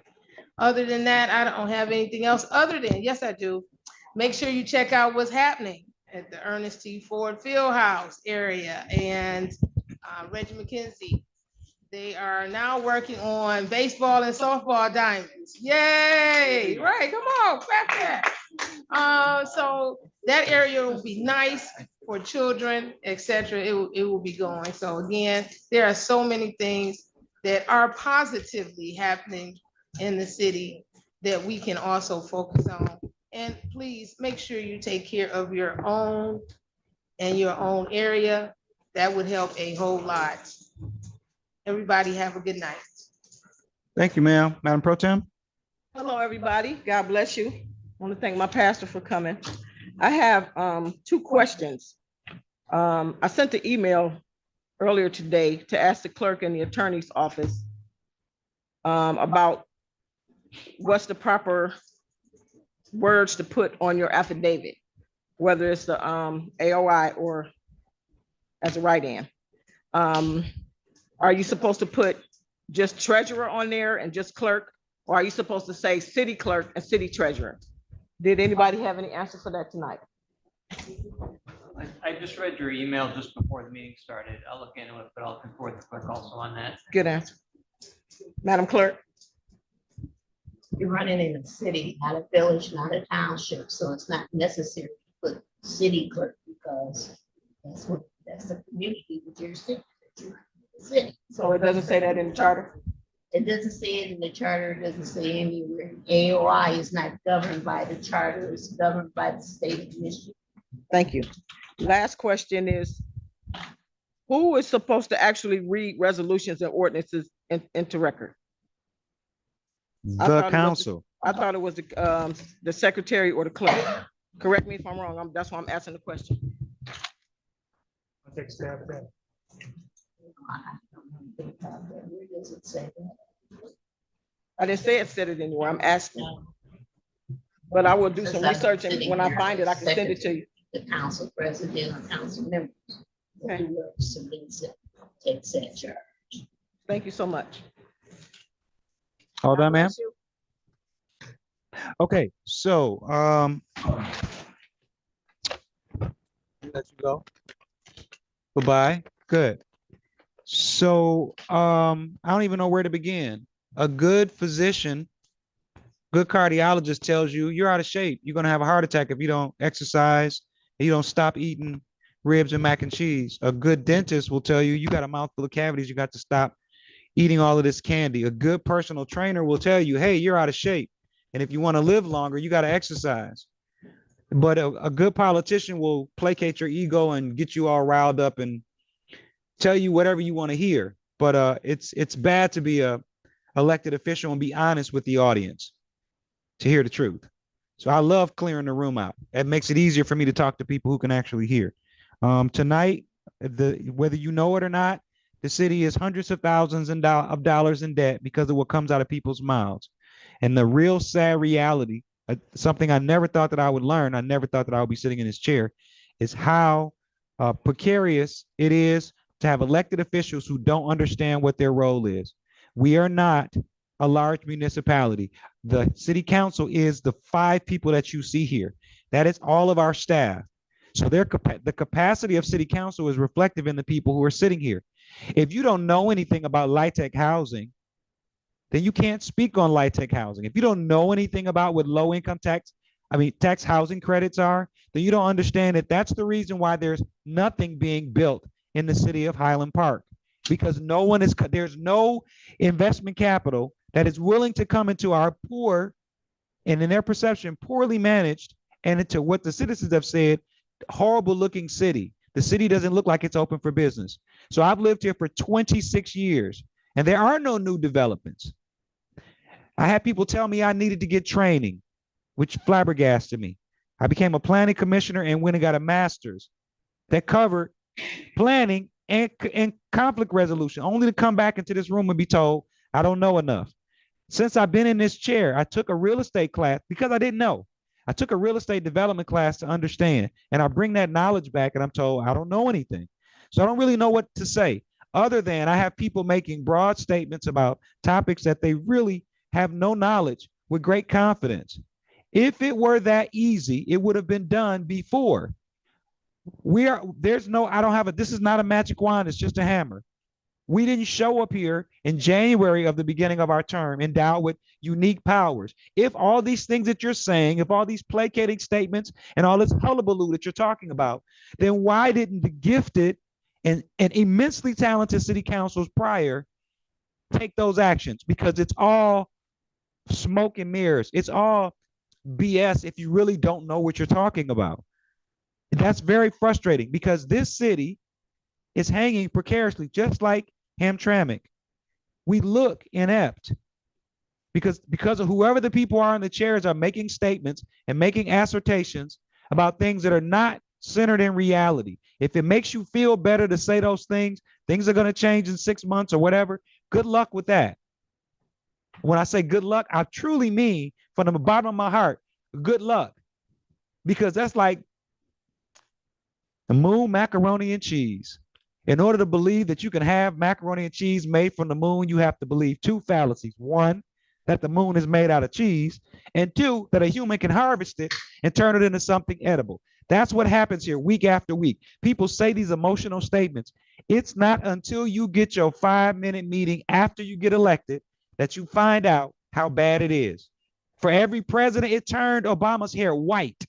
When he went in that back room after he got elected and he found out the truth, the man's hair turned white within 48 hours, as yours will, when you find out that all these grandiose ideas are platitudes and all the resources that you have are you. So if you're a plumber and you bring your plumber skills, that's what we got. You got a theology degree and you don't know anything about the law, that's what we got. If you're a school teacher, that's what we got. So you are deluding yourself and you're creating a false sense of hope for people, assuming that if the seats changed, and the capacity doesn't change, that anything miraculous is going to happen. Because I'm telling you, as somebody who's run a business for somebody else, the company fails when the advisory board undermines the chief executive officer. Bless her heart. Most of what Ms. McDonald has tried to do for the last 3.5 years, this city council has undermined everything from buying a truck for the police department to getting overtime. A few meetings ago, we asked about overtime. This city council voted no to the grant for the overtime.